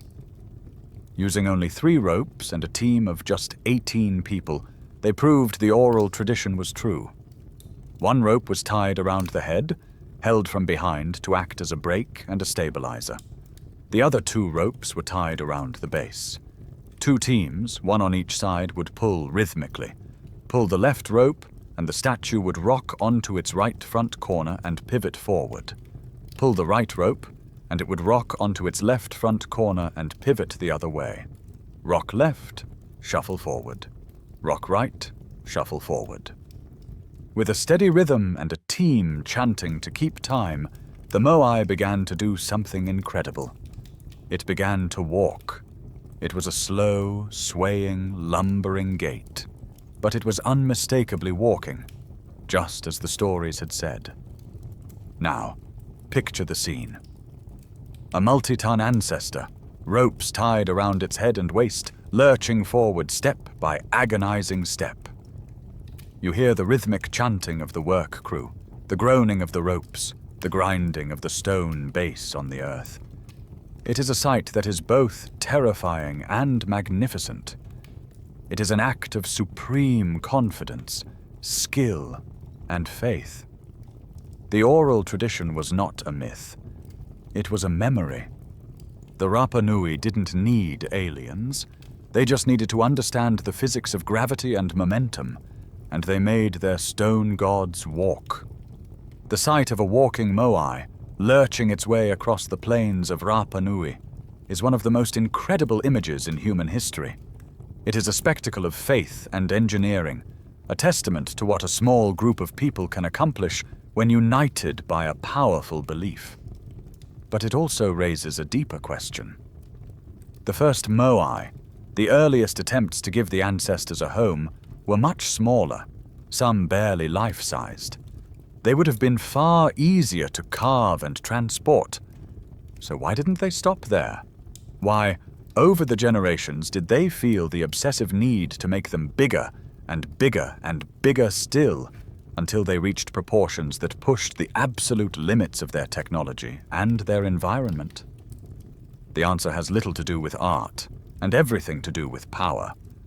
The driving force behind the golden age of Moai building was an escalating island-wide competition between the clans. Remember, the island was a closed system, a miniature world with a dozen or so mata or clans, all vying for prestige, influence, and, most importantly, mana. In this environment, the Moai became more than just a vessel for an ancestor. It became a colossal billboard advertising the power and success of the clan and its chief. It was a game of spiritual and political one-upmanship, and everyone was playing. This created a powerful feedback loop, a kind of Moai craze that swept the island. Imagine you are the chief of a middling clan. You see your rival on the neighboring territory successfully erect a new, magnificent Moai. This is a public declaration of his power. It demonstrates that he has enough mana to command the surplus resources, the food to feed hundreds of workers for months, the materials for miles of rope, the loyalty of the finest carvers. The success of his statue is proof of his spiritual favor. His prestige soars. More people want to align themselves with his successful clan. His power grows. You cannot let this challenge go unanswered. To maintain your own clan's honor and prestige, you must respond. You must commission a new Moai for your own lineage, and it must be even larger, more impressive than your rivals. To do so, you must push your own people to produce an even greater surplus of food and materials. When you succeed, and your even grander Moai is triumphantly erected on your Ahu, your mana and prestige are the ones that soar. And so the cycle begins again. Each success fueled a greater ambition, and each clan tried to outdo the others in a spiritual arms race that saw the ancestors grow from the size of men to the size of gods. This is not just a theory. You can see this evolution, a clear mainstream historical fact written in the stone of the statues themselves. The very earliest ancestral figures on the island were small and much more naturalistic, sometimes carved from hard basalt or other types of rock. Some, like the famous Tukuturi Moai, were carved in a kneeling position. But as the competition heated up, the design was standardized and the scale exploded. All production was centralized at the superior quarry of Rano Raraku, and the classic, highly stylized form, the long face, the heavy brow, the massive torso, became dominant.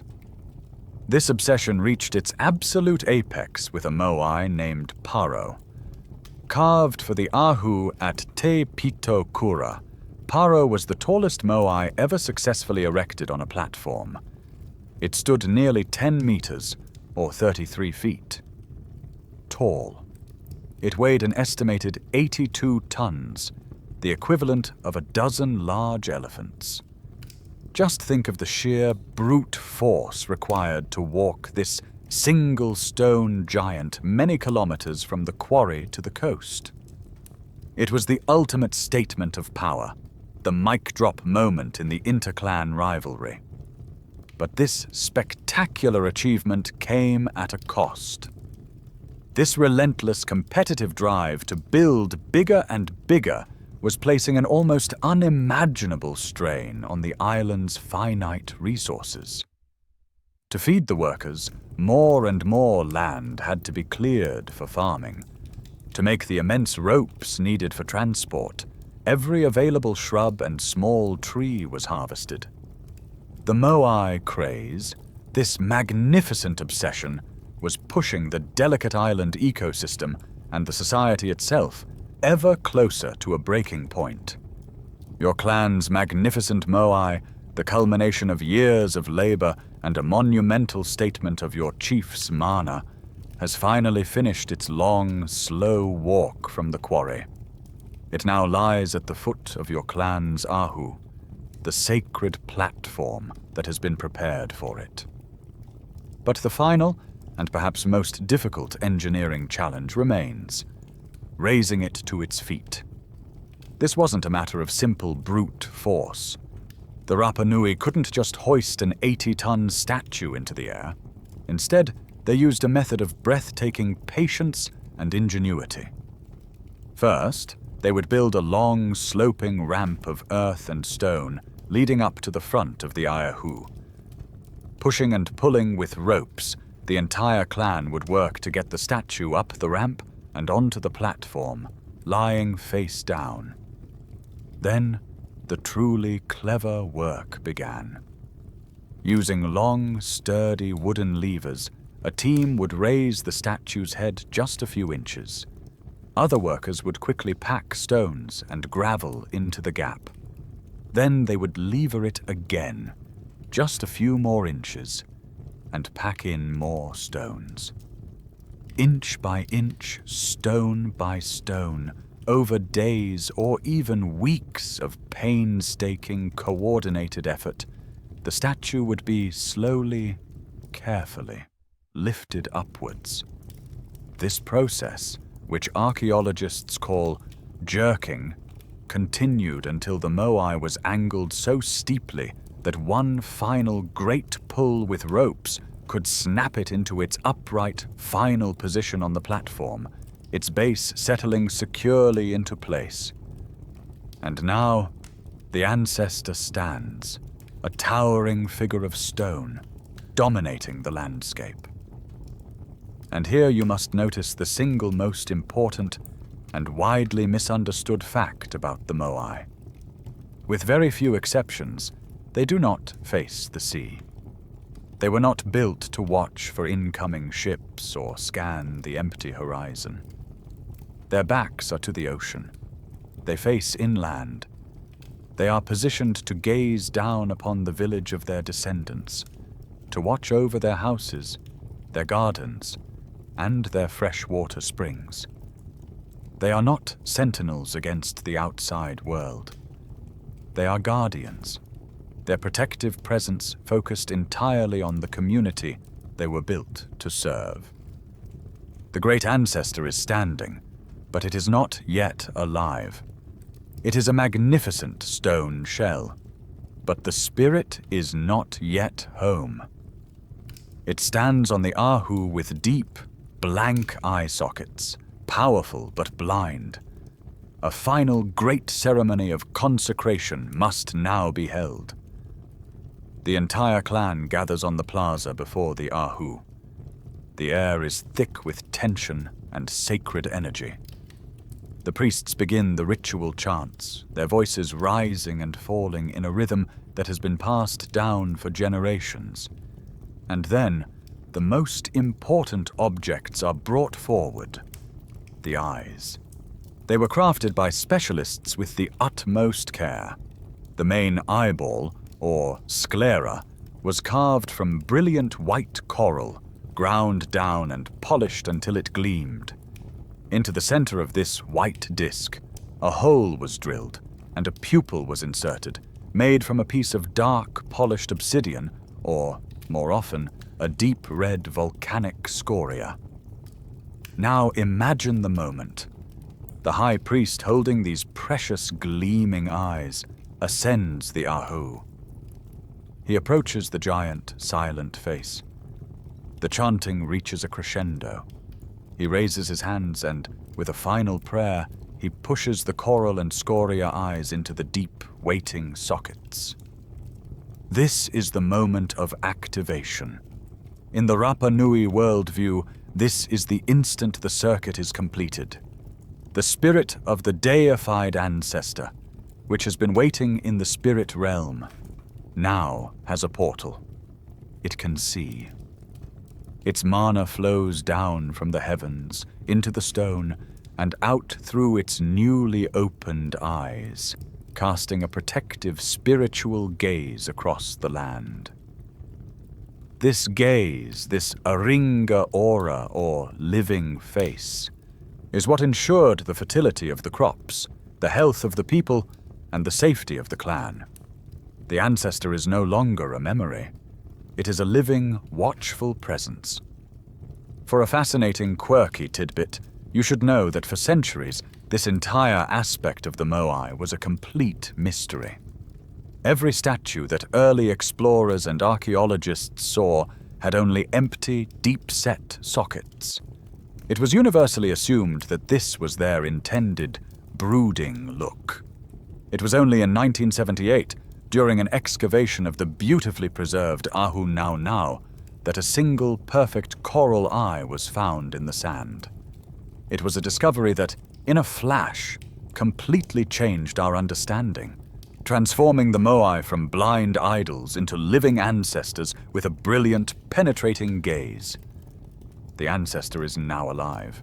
It stands on the Ahu, its brilliant coral eyes watching over the village, its mana flowing out to protect the land. For many moai, this was the end of their journey. They were complete. But for the most important, the most powerful, the most revered ancestors, there was one final embellishment. A final, spectacular crown that represented the absolute zenith of the clan's power and the chief's ambition. They were given a pukao. To the modern eye, they look like giant red stone hats, sort of like a fez or a top hat sitting precariously on the moai's head. But they are not hats. They are a representation of the traditional hairstyle of a Rapa Nui man of high rank, a long sweep of hair grown and cared for with reverence, then tied up on the top of the head in a tight top knot, or puni. And this hairstyle was far more than a fashion statement. In the Rapa Nui worldview, a person's hair, especially a chief's, was a primary vessel for their mana. It was a sacred part of the body, a spiritual antenna that collected and stored this vital energy. To cut a chief's hair was a profound act, shrouded in ritual.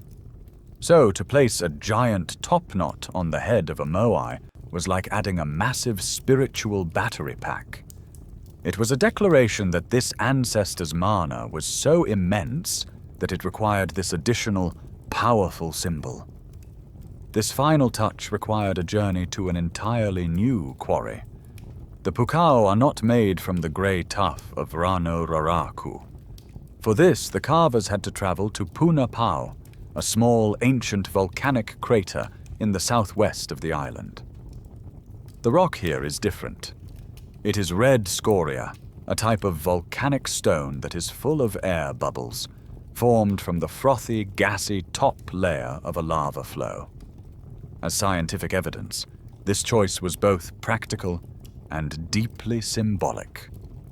The scoria is much lighter and more porous than tuff, making the multi-ton pukao significantly easier to transport than a similarly sized block of grey stone. And the color, a deep, earthy red, was a sacred color throughout Polynesia, associated with chieftains, power, and the gods. At Puna Pau, you can still see the evidence of this specialized industry. The pukao were carved in the shape of huge cylinders, often with a large indentation on the bottom to fit snugly onto the moai's head, and a second knob carved on the top to represent the final knot of hair. Once carved, they were likely rolled out of the crater and down the slope, like giant stone wheels, before being transported across the island to their destination. And here, you face what is perhaps the most mind-boggling engineering problem of all. You have already accomplished the near impossible by walking an 80-ton statue for 10 kilometers and raising it onto a platform. Now, you have a 12-ton cylinder of red scoria lying at its feet. How do you lift it 40 feet into the air and place it perfectly on top? This is a question that historians still argue about, a final layer to the island's profound engineering mystery. The leading theory is that they used a massive ramp. This would have involved piling thousands of tons of earth and rock against the back of the moai, creating a long, gentle slope all the way to the top of its head. The pukao would then be rolled, pushed, and pulled up this ramp, a feat of immense effort. Once at the top, it would be carefully maneuvered into place using a system of wooden levers before the entire ramp was dismantled. Another theory suggests they may have used a system similar to the one that raised the moai itself, slowly levering the pukao upwards while building a supporting pile of stones beneath it. Whatever the method, it was an act of supreme confidence. The addition of a pukao was the ultimate flex, the final triumphant flourish in the great game of competitive mana. It's a quirky and telling fact that they are found only on the later, larger statues standing on the most prestigious ahu along the coast, a clear sign that this was a practice that developed at the absolute peak of the moai craze. You are standing at the zenith of a culture. A magnificent ancestor, crowned with a sacred red topknot, gazes down upon a prosperous village. The mana of the clan is strong, its power displayed for all to see in this breathtaking monument of stone and faith. This is the peak. This is the moment of greatest glory. But from the very top of a mountain, there is nowhere to go but down. And as the 16th century unfolds, the first, almost imperceptible cracks begin to appear in the foundation of this remarkable society. The relentless drive that created these giants was glorious, but it was not sustainable. The price for this spiritual arms race is about to come due, and the payment will be the island itself. Let's return to the forest. For centuries, the slow, unseen work of the Polynesian rat has been undermining it from the ground up, eating the palm nuts and preventing the next generation of trees from sprouting. Now, on top of this slow burn crisis, you must add the accelerating impact of human activity. The moai craze is a hungry beast. The ever-growing population and the need to feed the hundreds of non-farming specialists like carvers and movers requires more and more agricultural land. Year after year, fires are set, and sections of the remaining forest are cleared to plant more sweet potatoes and yams. The demand for rope is insatiable. Every shrub, every small tree that can be stripped for its fibers is harvested. The remaining large trees are felled to be used as the giant levers needed to raise the statues onto their ahu. By about 1600 CE, the cumulative effect of the rat's invisible work and the human's visible needs reaches a tipping point. The great Rapa Nui palm forest, which had covered the island for millennia, is virtually gone. A person living through this transition might not have seen it as a single catastrophic event, but as a slow, creeping series of losses. At first, it just becomes harder to find the tall, straight timbers needed to build a proper hair panga. New houses are built with smaller, weaker poles, or people move into stone shelters and caves. Then, a much more devastating loss occurs. There are no more trees large enough to build or even repair the deep-sea fishing canoes.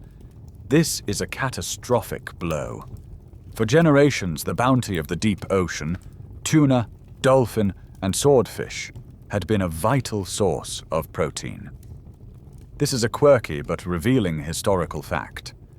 Archaeologists can trace this change in the islanders' garbage heaps. The lower, older layers are filled with the bones of large pelagic fish.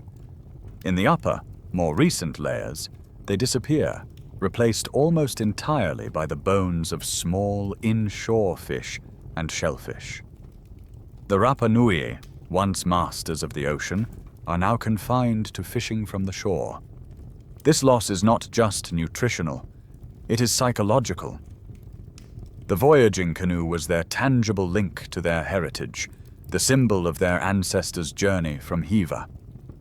As the last of these great vessels rots away on the beach at Anakena, with no way to replace it, that link is severed. The possibility of ever leaving, of ever returning, is gone. They are now completely and irrevocably alone, marooned on their tiny island by a sea of their own making. The consequences continue to cascade. Scientific evidence from soil analysis shows what happens when a subtropical island loses its tree cover.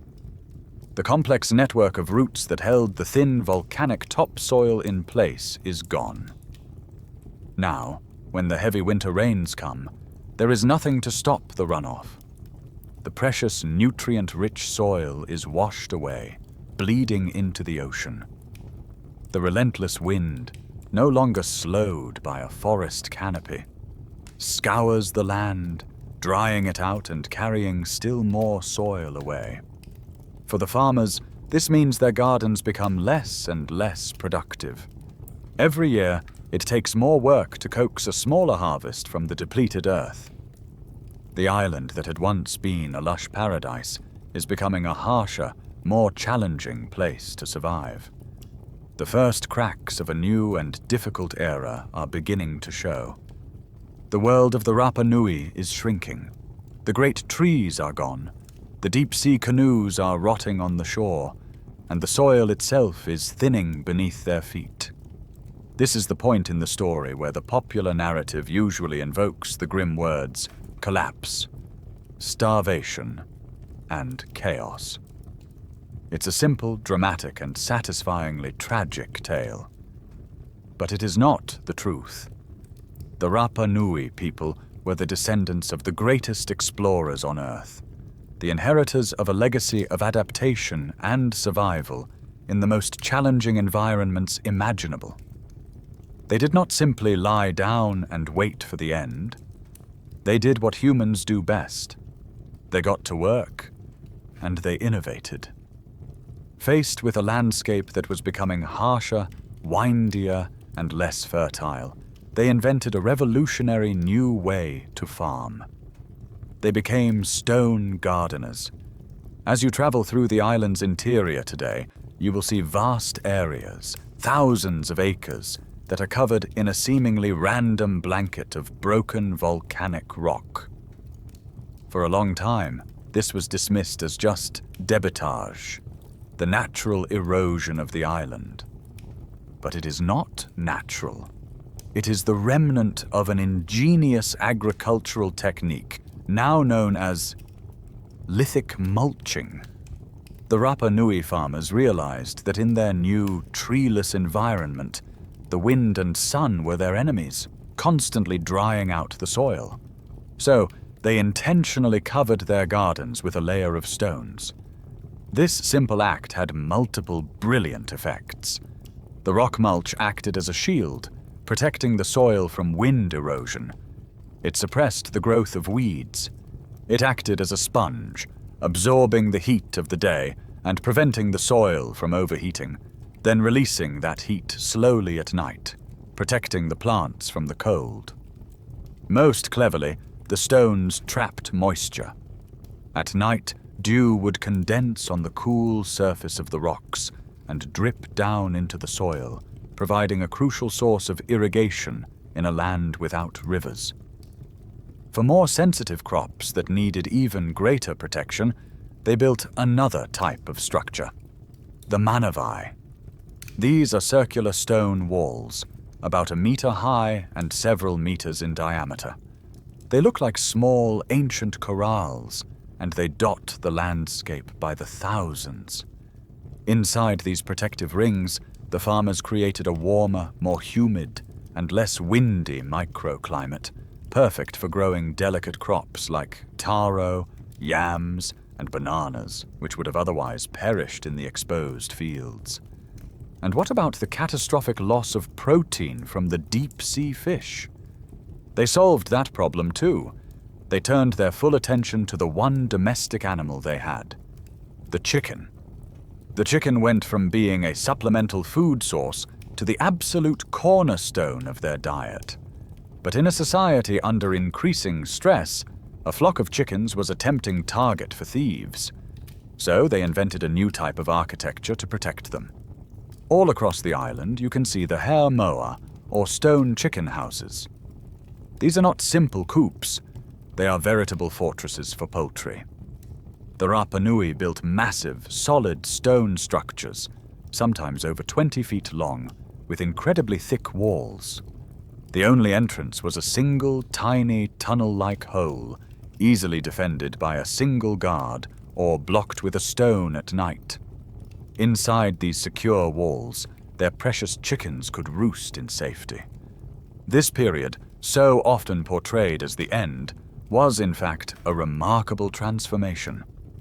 This is the mainstream historical fact that completely reframes the island's story.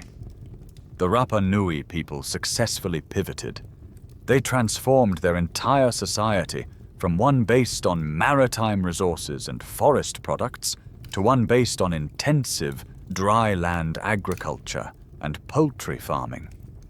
This was not a collapse. It was one of the most successful and ingenious examples of societal adaptation in the face of environmental crisis in human history. The scholarly debate is not about whether they survived, but how much stress this new, more labor-intensive way of life placed upon the old social order. The Moai craze had been fueled by a world of surplus and abundance. Now, life was harder. It required more work for less reward. And in this new, more challenging world, the old beliefs and the old power structures would soon be tested. The Rapa Nui have adapted. With their stone gardens and chicken fortresses, they have engineered a new way to survive in their changing world. But survival is not the same as prosperity. The old world, the world of lush forests and abundant deep-sea fish that had fueled the glorious Moai craze, is gone. Life is now harder, more precarious. The delicate social balance, maintained by the divine authority of the chiefs and the protective mana of the ancestors, is beginning to fray under the strain. And the most dramatic and haunting evidence of this growing social crisis is written across the landscape in the form of the fallen giants. When the first European ships arrived, they found a shocking scene. All across the island, almost every single one of the hundreds of Moai that once stood proudly on their ahu had been pulled down. They lay face down in the dirt, often broken, their sacred gaze blinded, their power seemingly extinguished. This image, more than any other, has fueled the popular narrative of a society that went mad, turned on itself, and descended into a frenzy of self-destruction. This story is rooted in the island's own oral traditions. When 19th century missionaries and explorers asked the last surviving elders what had happened, they were told stories of a terrible period of tribal warfare. This was the time of the Huri Moai, the statue toppling. According to these traditions, as resources became scarcer and competition between the clans intensified, the old rivalries erupted into open conflict. And the ultimate act of war, the ultimate expression of dominance, was to invade your enemy's territory and pull down their Moai. You have to understand what a profound act this was. It was not mere vandalism. It was a complete spiritual and political decapitation. To topple a clan's Moai was to publicly prove that its chief had lost his mana. It was a demonstration that his deified ancestor was powerless to even protect itself, let alone the village. Imagine the scene: a raiding party, under the cover of darkness, using long logs as levers to pry the base of the giant statue from its platform. With a great shout, they heave, and the massive figure teeters for a moment before crashing face first onto the plaza, the earth shaking with the impact. It is almost always face down, a deliberate act to blind the ancestor's watchful eyes and sever its connection to the land. This act of desecration was the final, brutal end to the game of competitive one-upmanship. It was no longer about building a bigger statue. It was about destroying your rivals entirely. For a long time, this story of an island-wide apocalyptic civil war was accepted as the definitive truth. But as with everything on this island, the reality is likely more complex. Today, historians still argue about the true nature and scale of the Huri Moai. Was every single statue toppled in a violent rage? Or are there other explanations? One powerful counter-argument is geology. Rapa Nui is a volcanic island in the Pacific Ring of Fire, a seismically active region. Scientific analysis of the island shows it has been, and still is, subject to powerful earthquakes. It is entirely plausible that over the course of several centuries, many of the top-heavy, precariously balanced statues were simply shaken from their platforms by the shuddering of the earth. Another theory suggests a more peaceful end. Perhaps, as the old religion based on the ancestor cult began to wane, the Moai were not violently desecrated but respectfully decommissioned. The act of lowering them face down could have been a form of ritual burial, a way to put the ancestor to sleep once its spiritual function was complete. This is supported by the quirky and telling fact that almost all of them were toppled forwards, suggesting a methodical, controlled process rather than a chaotic frenzy. The truth is almost certainly a combination of all these factors. Some Moai were undoubtedly pulled down in anger during periods of conflict. Others may have fallen in earthquakes, and some may have been gently laid to rest.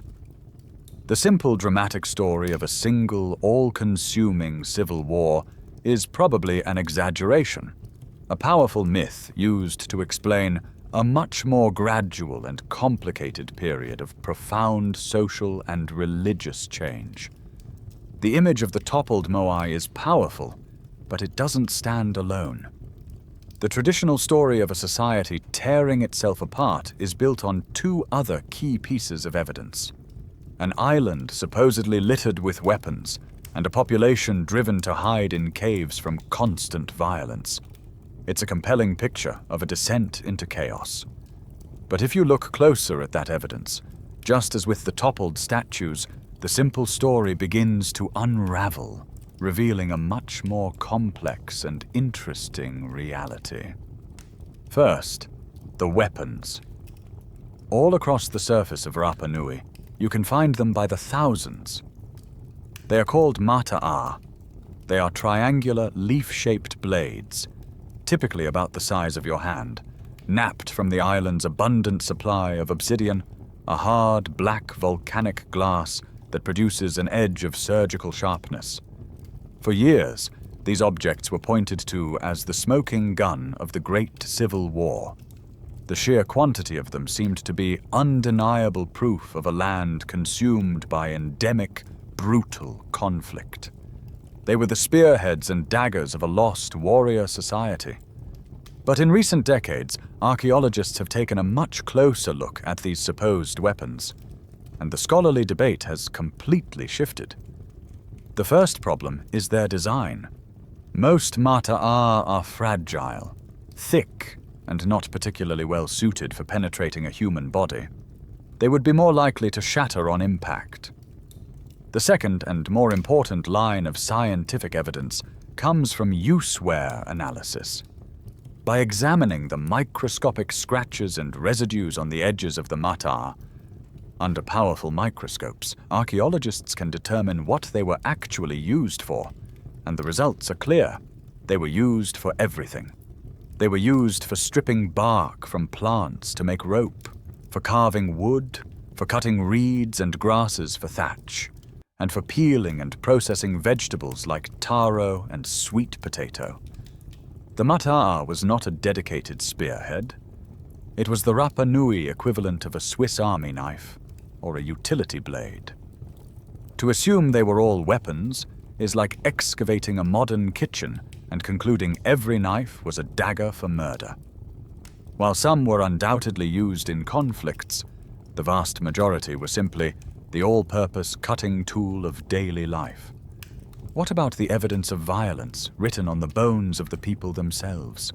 The popular narrative often includes lurid tales of rampant cannibalism and constant brutal warfare. And it's true that some skeletal remains found on the island do show evidence of trauma, such as healed fractures or skulls with blunt force injuries. But it is nowhere near the level that would be expected from a society that had completely collapsed into a centuries-long civil war. There is no evidence of mass graves or battlefield burials. Furthermore, the evidence for cannibalism is extremely thin and highly contested. While it may have occurred in rare, ritualistic instances, it was certainly not a primary food source or a widespread practice.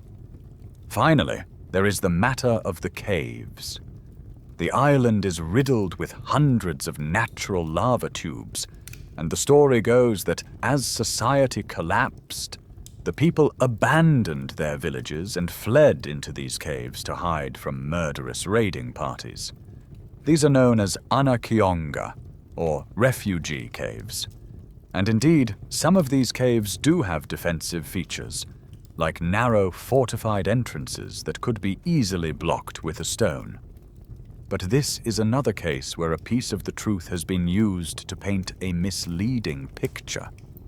Many more of the caves show signs not of terrified hiding, but of long-term peaceful occupation. Archaeologists have found evidence of workshops for making tools, large hearths for cooking, and even beautiful intricate rock art painted on the cave walls. This quirky tidbit reframes the narrative. The caves were not just hideouts, they were homes. As timber for building the traditional hair penga became scarce, the caves offered a practical, ready-made, and thermally stable alternative. Moving into a cave was often less an act of fear and more an act of practical adaptation to a treeless world. So, while there were certainly periods of conflict, stress, and social upheaval, the picture of a society that completely descended into a chaotic, blood-soaked war of all against all is likely a caricature. The Rapa Nui were not simply savages in a collapsed paradise. They were a resilient people grappling with the immense challenges of a changing world. And their story is one of adaptation and survival, not just destruction. So the Great War of the popular imagination was likely not a war at all, but a period of intense social stress, localized conflict, and remarkable adaptation. But this new, harder way of life, with its stone gardens and constant labor, had a profound and unintended consequence. It created a crisis of faith. The very foundation of the Rapa Nui spiritual world, the great ancestor cult that had endured for centuries, was beginning to crumble. Think of it as a contract. The unwritten agreement between the living and the dead was simple. The clan would invest enormous resources of time, labor, and food to carve and erect a magnificent moai for a powerful ancestor. In return, that ancestor would use its mana to ensure the clan's prosperity. Good harvests, healthy children, and a strong community. For generations, this contract had held. The island was bountiful, the society was successful, and the ever larger moai were a testament to the system working perfectly. But now, it wasn't working. An ordinary islander in the 17th century would look around and see a world of increasing difficulty. Despite all the rituals, despite the magnificent statues still standing on their ahu, the soil was getting thinner. The winds seemed stronger without the trees to break them. The crops were harder to grow. The spiritual return on investment was plummeting. The chiefs and priests would insist that the solution was to build an even bigger, more powerful moai to win back the ancestors' favor. But for the common person, a nagging question must have arisen. What if the ancestors were no longer listening? What if the mana of the chiefs was no longer enough? The most powerful and poignant evidence for this crisis of faith lies back at the place where it all began. the quarry of Rano Raraku. To visit it today is to walk through a scene of sudden, silent abandonment.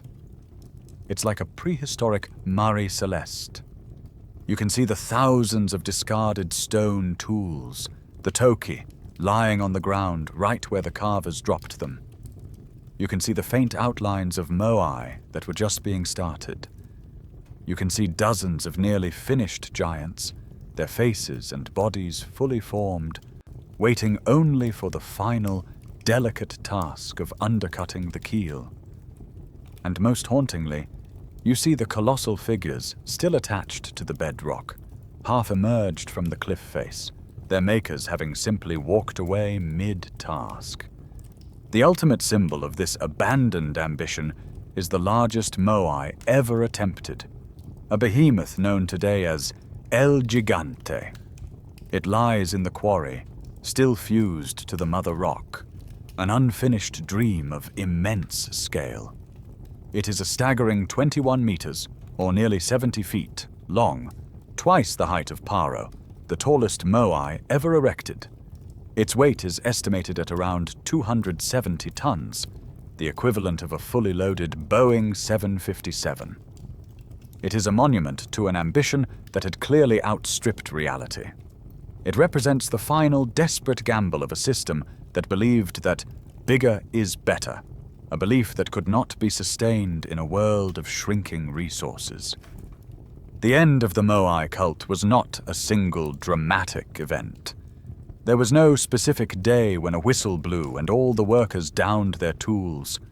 It was a slow, creeping, and rational disillusionment. One by one, over the course of a generation or two, the clans of Rapa Nui simply stopped ordering statues.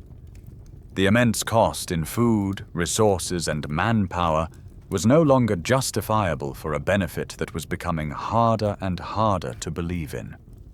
The society's energy and focus shifted from building monumental spiritual infrastructure to building practical, life-sustaining agricultural infrastructure. The age of the great ancestors was drawing to a close. But a society cannot exist in a spiritual vacuum. The old system was broken. The old gods were silent. The people of Rapa Nui desperately needed a new way to understand their world, a new source of power, and a new focus for their faith. And they would find it at the edge of a terrifying cliff, in the frantic beating wings of a seabird. The age of the ancestors is over. The moai, once the undisputed conduits of spiritual power, now stand as silent, fading monuments to a belief system that no longer provides answers. The island is adrift, not just in the ocean, but in a sea of spiritual uncertainty. Into this vacuum, a new and radical ideology arises, one that is perfectly suited to a tougher, more competitive world. The power of the island will no longer be inherited. It must be won. The focus of society now shifts from the silent quarry of Rano Raraku to a new, far more dramatic ceremonial center, the village of Orongo. To get here, you must climb to the southwestern tip of the island, to the high crater rim of the volcano Rano Kau, and when you reach the top, the view is one of the most breathtaking and terrifying on Earth. You are standing on a narrow knife edge of land, a sliver of rock and grass suspended between two immense voids. On one side, the land plunges 1,000 feet down a sheer, vertical cliff to the violent, churning Pacific Ocean below. On the other side, the ground falls away just as steeply into the deep, silent caldera of the volcano, its floor now a vast freshwater lake covered in a mosaic of floating reeds. It is here, in this precarious, wind-swept place, that the Rapa Nui built the sacred village of Orongo. The village itself is a marvel of architecture, perfectly designed for this extreme environment. The houses are not the elegant arched hare paenga of the old era. These are low, semi-subterranean structures made of flat basalt slabs, their thick walls and grassy roofs built to withstand the hurricane-force winds that batter this exposed cliff. They are like stone bunkers, their single, tiny entrances all facing west, out towards the sea. And they stare directly at the source of the new religion. 3 tiny, jagged rock islets that pierce the surface of the ocean. Motu Nui, Motu Iti, and Motu Kau Kau. Here at Orongo, the old, deified ancestors recede into the background, and a new, more powerful deity takes center stage, the creator god, Makamak. The central belief of this new cult is a radical departure from the past. Mana is no longer seen as a static quality, a birthright passed down through a pure bloodline. In this harsher world, leadership and divine favor must be proven, demonstrated in a trial of extreme physical prowess, courage, and what can only be called divine luck. Power is no longer permanent. It is temporary, a prize to be fought for and won anew each and every year. The era of the hereditary chief, the Ariki, is giving way to the era of the warrior, the Matatoa.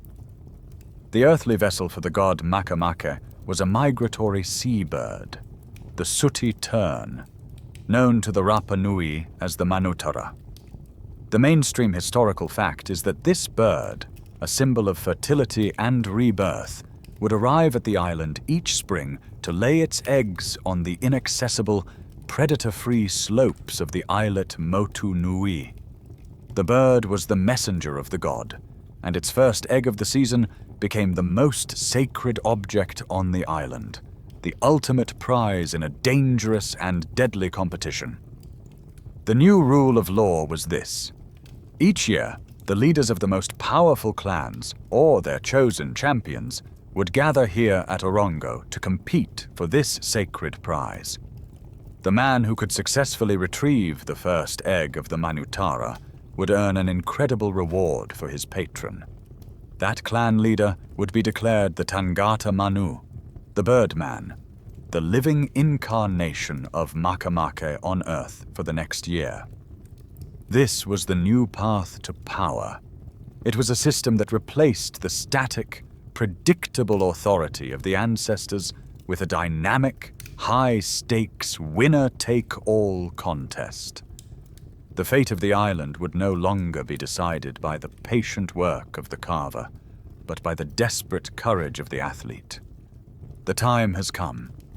The sooty terns, the sacred Manutara, have been sighted on the horizon. The great competition for the spiritual and political control of the island is about to begin. The leaders of the most powerful clans, the warrior chiefs of the new era, gather with their followers at the stone village of Orongo. The air is electric with a tension that is part religious fervor, part high-stakes political gamble. But these great men, the patrons who hope to become the Birdman, will not risk their own lives in the contest to come. For that, they have their champions. Each leader selects a hopu, a man of a lower class, chosen for his strength, his agility, and his unwavering courage. The hopu is a proxy, a living extension of his patron's will. For the patron, it is a matter of immense prestige.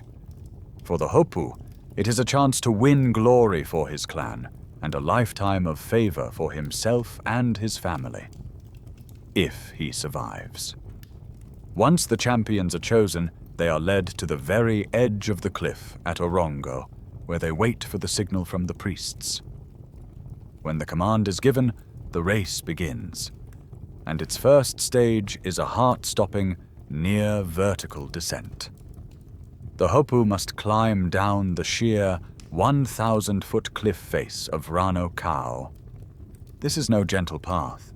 It is a desperate scramble down crumbling volcanic rock, with only the smallest handholds and footholds, all while the immense power of the Pacific Ocean smashes against the rocks below, sending plumes of cold spray high into the air. One slip, one moment of hesitation, and the competition is over. Your life forfeit to the unforgiving rocks and surf. If you survive the descent, you reach the water's edge. But the ordeal has just begun. Now you must swim. The goal is the largest of the 3 rocky islets, Motu Nui, nearly a mile away across a deep, treacherous channel. To get there, the Hopu must plunge into the cold, rough water, swimming on a small reed float called a pora. They must fight against powerful, unpredictable currents that can sweep a man out to sea. And they must face the channel's most terrifying residents, the sharks. While historians debate just how much of a threat the sharks truly were, the psychological terror was a key part of the trial. Every shadow in the water, every bump against the reed float, would be a moment of pure fear. Reaching the shores of Motu Nui offers little respite. The islet is a steep, inhospitable piece of rock, riddled with caves and sharp volcanic stone. And here, the frantic race transforms into a grueling test of patience. The champions cannot simply grab any egg. They must find the very first egg of the very first Manutra to lay that season. This could take days or even weeks. Each Hopu would find a small cave to claim as his own, jealously guarding his small patch of territory, surviving on food brought to him by his attendants, and spending every waking moment scanning the skies, waiting for the birds to land and nest. Then one day, it happens. A Hopu finds it. A single speckled egg, still warm, lying on the bare rock.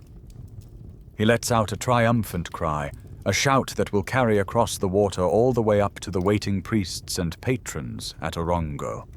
Shave your head, for the egg is yours. His victory is declared. But he is not yet the winner. He must now get the prize home.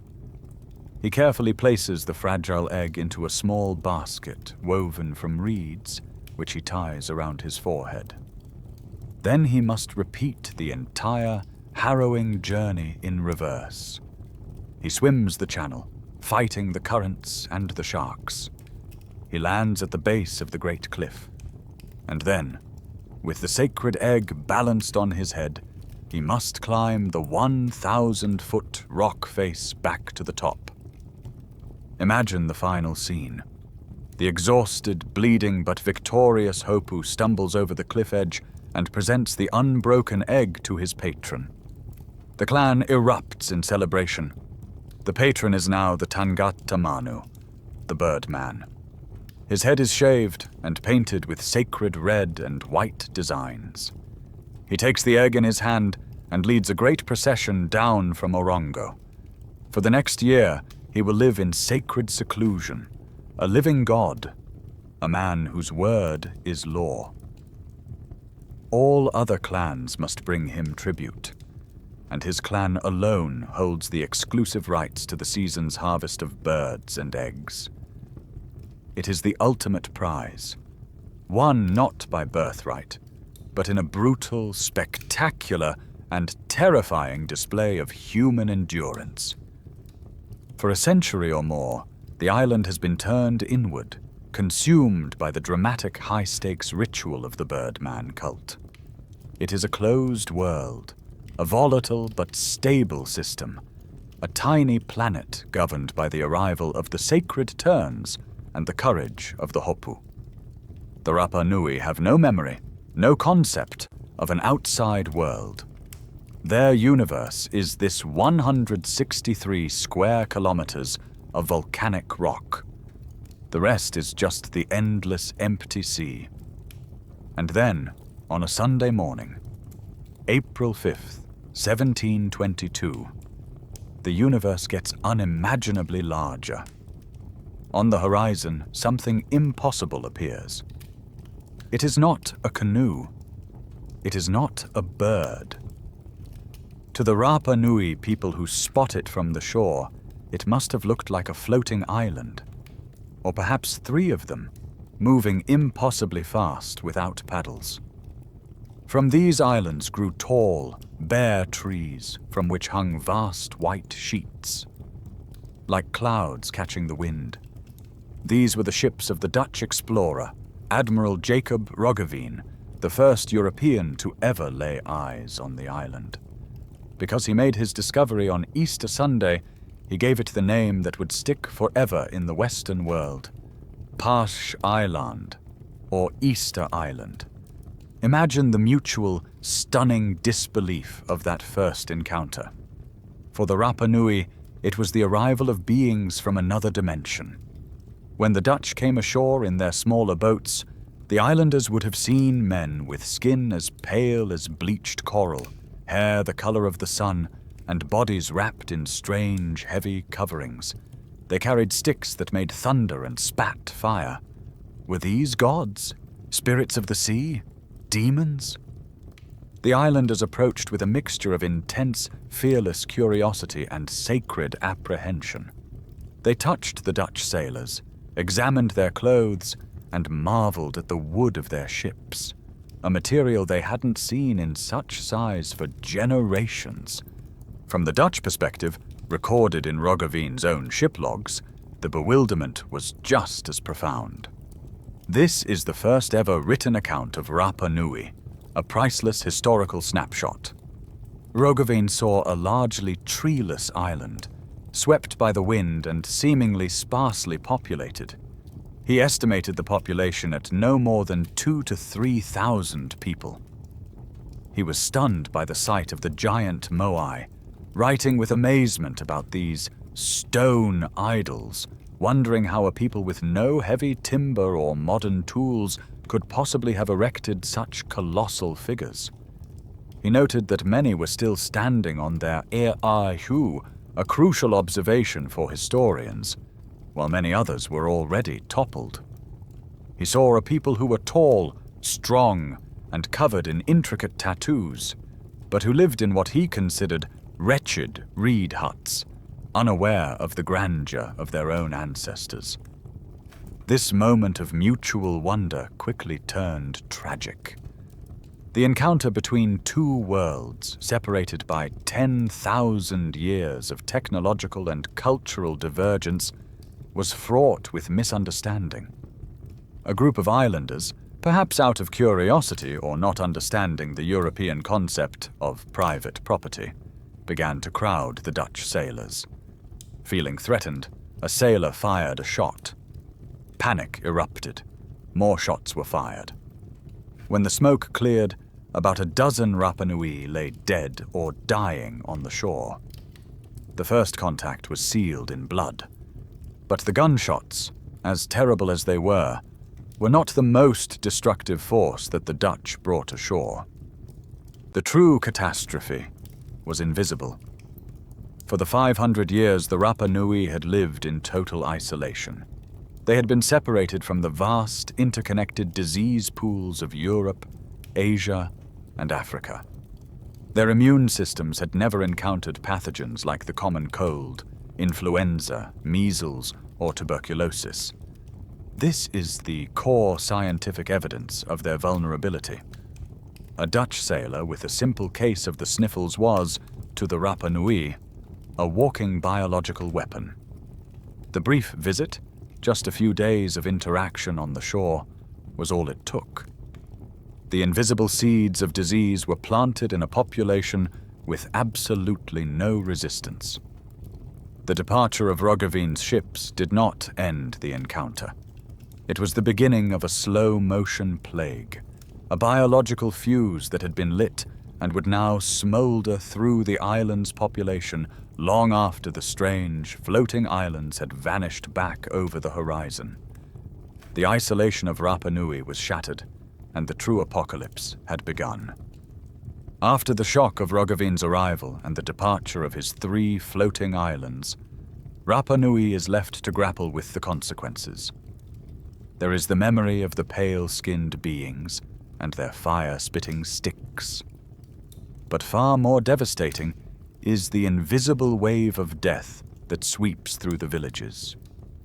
The first epidemic, likely a form of influenza or smallpox, would have been catastrophic. With no immunity, a disease that would be a minor inconvenience for a European could kill a Rapa Nui. The population, already under stress, likely plummeted. For nearly 50 years, the island is left alone again, a society scarred by a violent encounter and a biological disaster, trying to make sense of what has happened. Then, in 1770, the outside world returns. A Spanish expedition, under the command of Felipe González de Ajedo, arrives with the explicit goal of claiming the island for the Spanish crown. They perform a grand ceremony, planting 3 crosses on Poica volcano and formally annexing the island, which they name San Carlos. In a moment of cross-cultural absurdity that serves as a quirky historical tidbit, the Spanish captain had the Rapa Nui chiefs sign his treaty of annexation.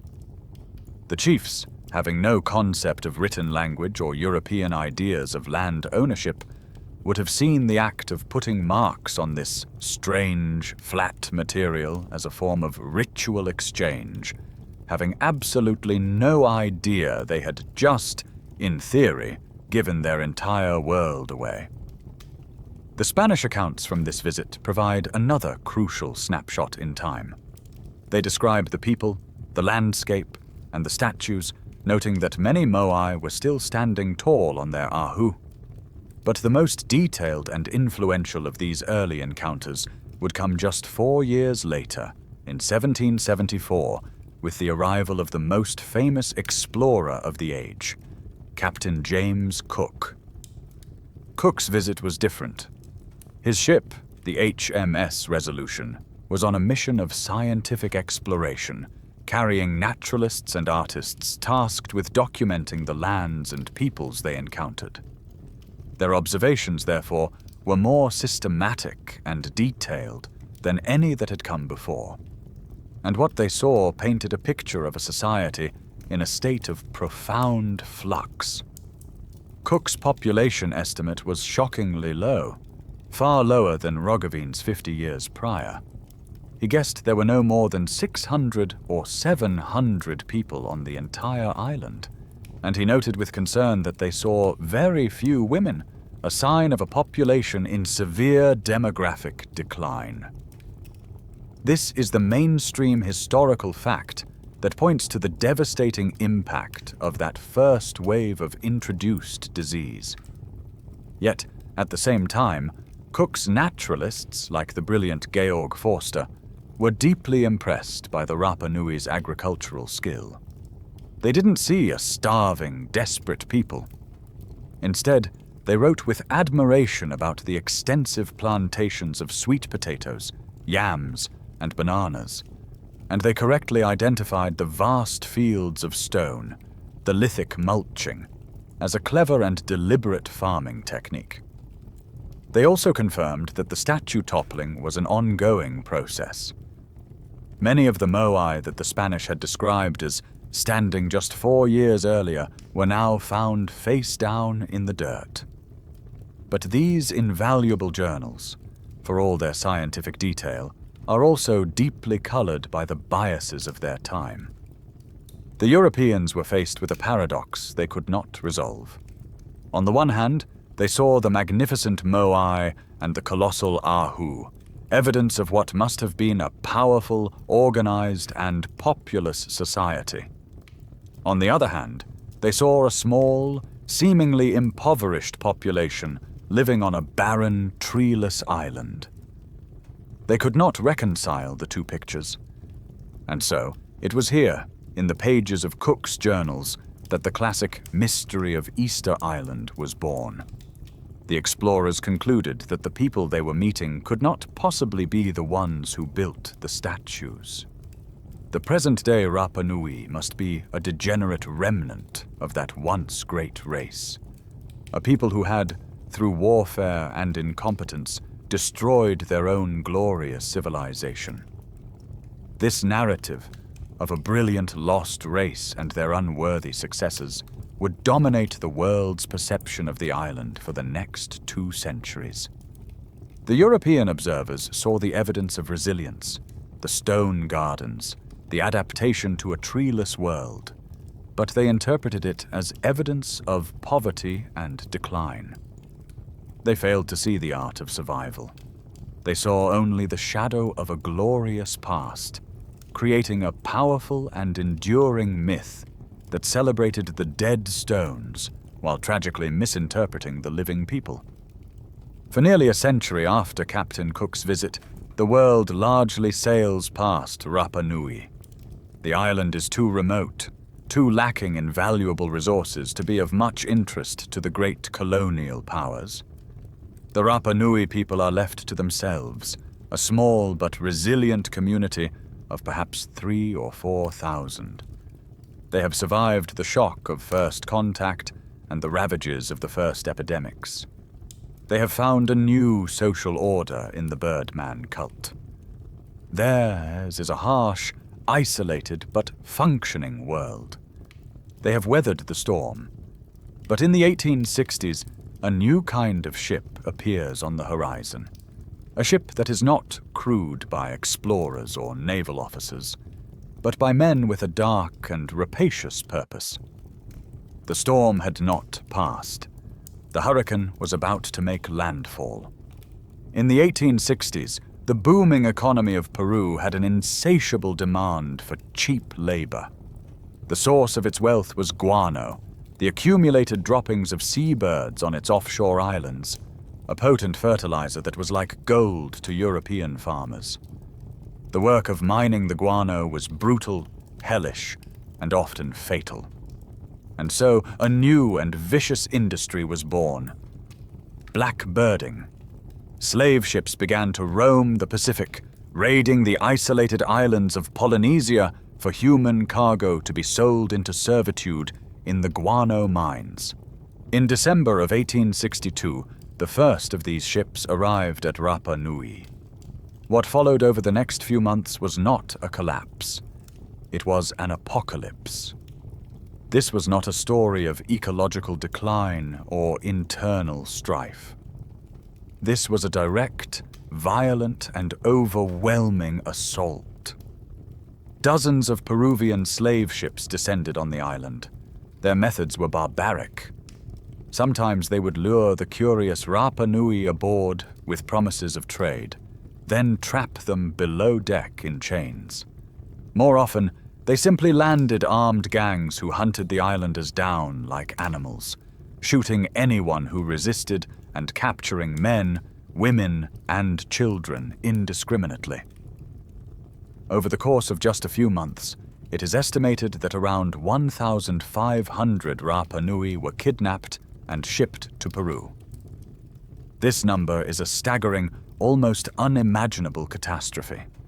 It represented nearly half of the entire population of the island.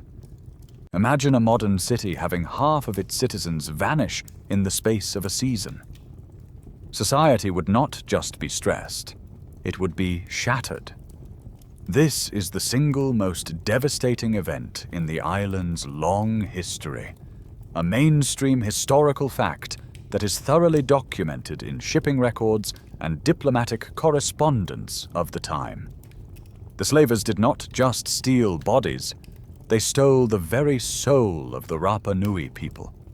The captives were not just random farmers, they were a complete cross-section of the society. Among those captured and sent to the mines was the last recognized Ariki Mao, the paramount chief and direct descendant of Hotu Matua. They took clan leaders, warriors, and skilled artisans, and most tragically, they took the Maori Rongo Rongo, the learned men and women, the elders who served as the community's living libraries. They were the keepers of the sacred oral histories, the genealogies, and the ancient chants. and it is believed they were the last people on Earth who knew how to read the unique and mysterious Rongorongo script. The key to deciphering the island's only written language, the story of its own history written in its own hand, was lost forever in the disease-ridden slave pens and guano pits of Peru. This event, the Great Peruvian Slave Raid, fundamentally and irrevocably alters the story of Easter Island. Any narrative that claims the Rapa Nui destroyed themselves through environmental mismanagement while treating this as a mere footnote is a profound distortion of the truth. The society did not simply decline and fade away. It was deliberately and brutally decapitated. The internal challenges the islanders had faced for centuries were real, but they had adapted and survived. This was an external blow from which they could not recover. The island was now half empty, its social structure destroyed, its leadership gone, and its sacred knowledge erased. And for the 1,500 souls taken from its shores, an even worse fate awaited. The story now leaves the shores of Rapa Nui and follows the 1,500 captives into the heart of a living hell. They were taken to the Chincha Islands off the coast of Peru, a place that was, at the time, one of the most miserable spots on the planet. Their new lives were spent in the grueling, back-breaking labor of hacking away at mountains of petrified bird guano under a scorching sun.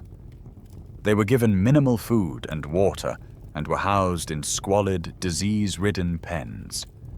Unused to the mainland's pathogens and suffering from brutal overwork and profound despair, the Rapa Nui began to die in catastrophic numbers.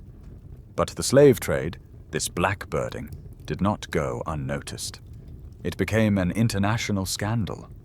The French Bishop of Tahiti, Florentin Etienne Joussin, was horrified by the reports of islanders being stolen from across Polynesia.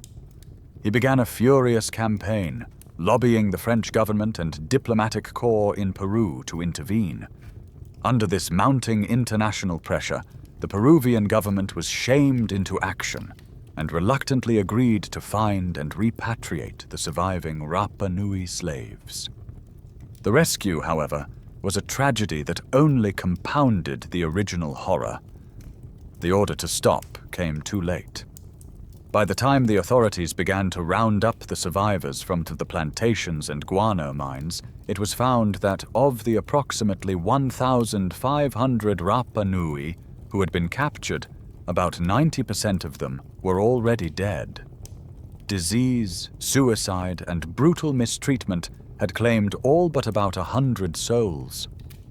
This handful of survivors were gathered to be sent home, but their ordeal was not over. The voyage back across the Pacific was long and arduous, and more died of disease on the ship. Then, in a final cruel twist of fate, the ship was struck by a smallpox outbreak. In the end, of the 1,500 people stolen from the island, only a tiny group of 15 survivors, all of them sick, finally made it back to the shores of Rapa Nui in 1864. Their arrival should have been a moment of joy, a reunion of long-lost family. Instead, it was the final, fatal blow. These 15 survivors carried with them the smallpox and virulent tuberculosis they had contracted in the filth of the Peruvian slave pens. The diseases jumped from the survivors to the remaining island population, who were already weakened, demoralized, and living in a state of social chaos. The epidemic that followed was an inferno. It swept through the island with an unstoppable fury, killing indiscriminately. The old, the young, the strong, the weak. No one was safe. There was no medicine, no understanding of quarantine, and no immunity. This was the true great collapse of Easter Island. It was not a slow, centuries-long decline caused by cutting down trees. It was a rapid, brutal, and almost total demographic apocalypse that took place in the space of less than 5 years. When the dust settled, the numbers were beyond comprehension. The population, which had been a stable community of a few thousand people just before the slave raids, had crashed. A census taken in 1877 found that the total number of Rapa Nui people left alive on their own island was just 111. 111 people. This, not internal warfare, was the nadir. This was the bottoming out. The society had been pushed to the absolute brink of biological extinction. This created one of the most extreme genetic bottlenecks ever recorded in human history. Every single person of Rapa Nui ancestry alive today, the vibrant community you see in Hangaroa, the performers at the Tapati Festival, the artists, the guides, the political leaders, is descended from that tiny, traumatized group of 111 survivors.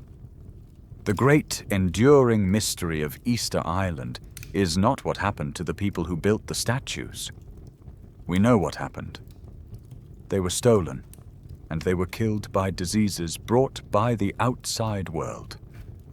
The true miracle, the most profound mystery of all, is how, from this tiny ember of humanity, the Rapa Nui people and their unique culture managed to survive at all.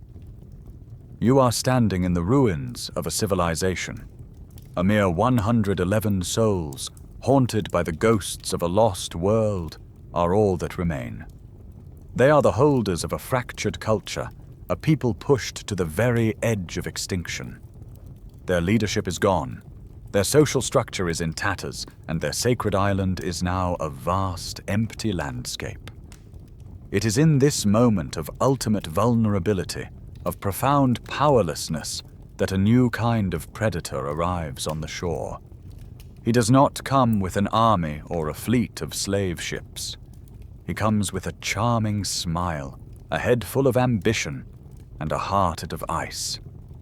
His name is Jean-Baptiste Dutroux-Bornier. Dutroux-Bornier was a French adventurer and businessman who saw in the desolate, half-empty island not a human tragedy, but a spectacular business opportunity. He arrived in 1868, initially in partnership with a Christian missionary. He quickly ingratiated himself with the traumatized survivors, even marrying a Rapa Nui woman from the royal line.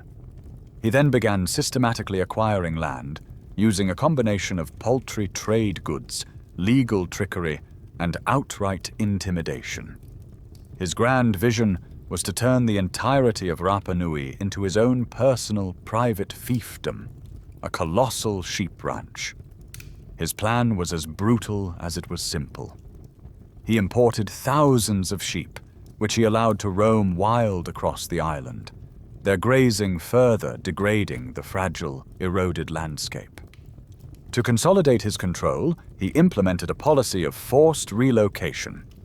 The surviving Rapa Nui, who were still living in small family groups on their ancestral clan lands, were rounded up, many at gunpoint. He forced them all to abandon their homes and resettle in a single, confined area around the bay at Hangaroa.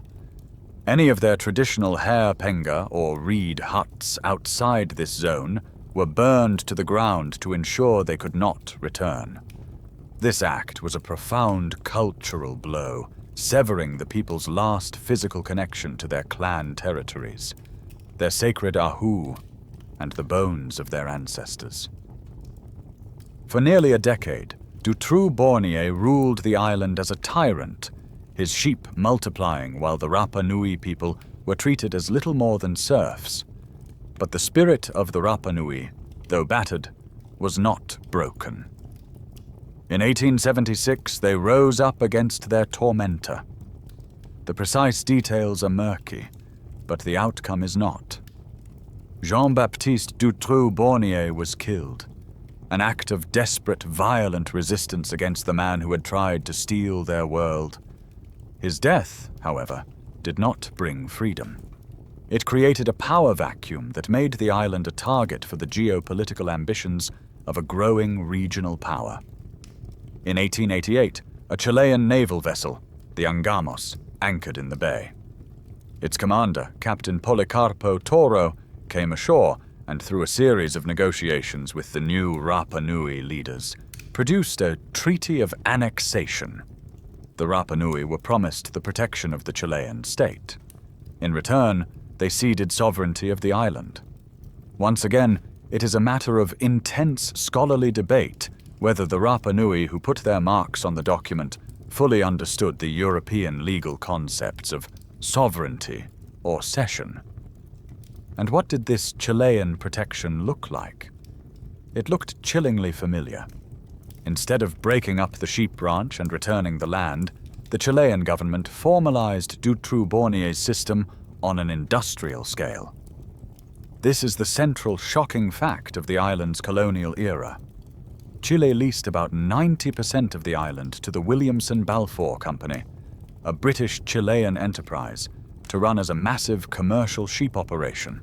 And to keep the natives from interfering with the livestock, they made the confinement of the Rapa Nui official. A wall and a barbed wire fence were erected around Hangaroa. The Rapa Nui became prisoners in their own home. For the next 80 years, until 1966, they were forbidden to leave the confines of the town without a permit. They were forbidden from accessing their sacred sites, from visiting their ancestral ahu, or even from fishing along most of the coastline.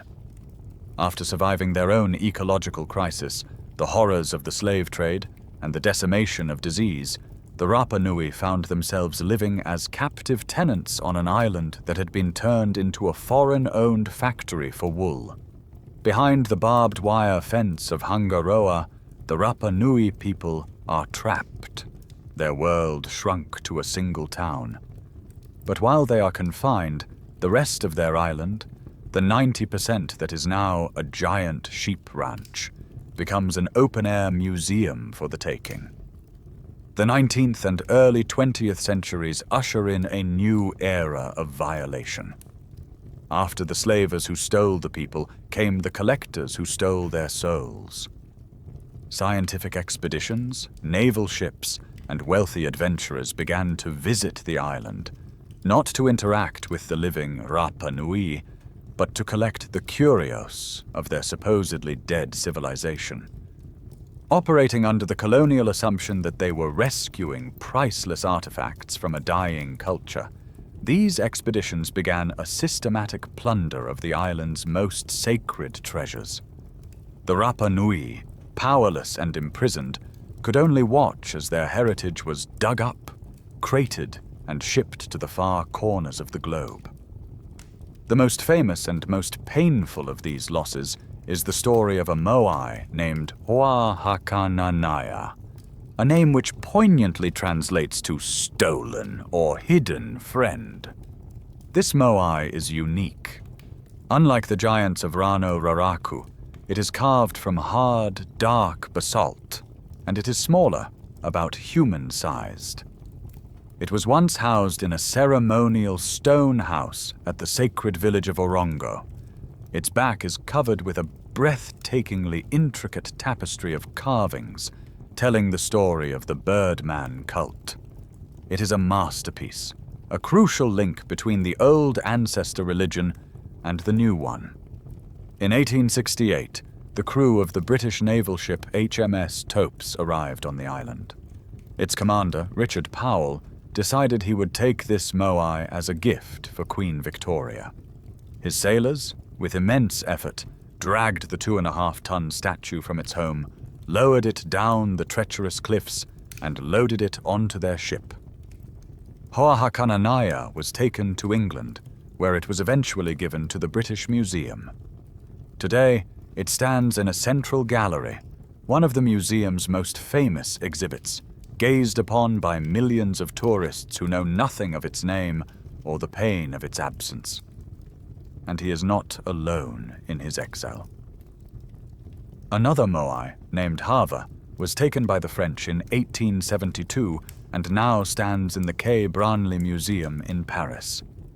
Dozens of other moai heads and countless smaller artifacts were carried off, leaving a spiritual wound in the landscape of the island.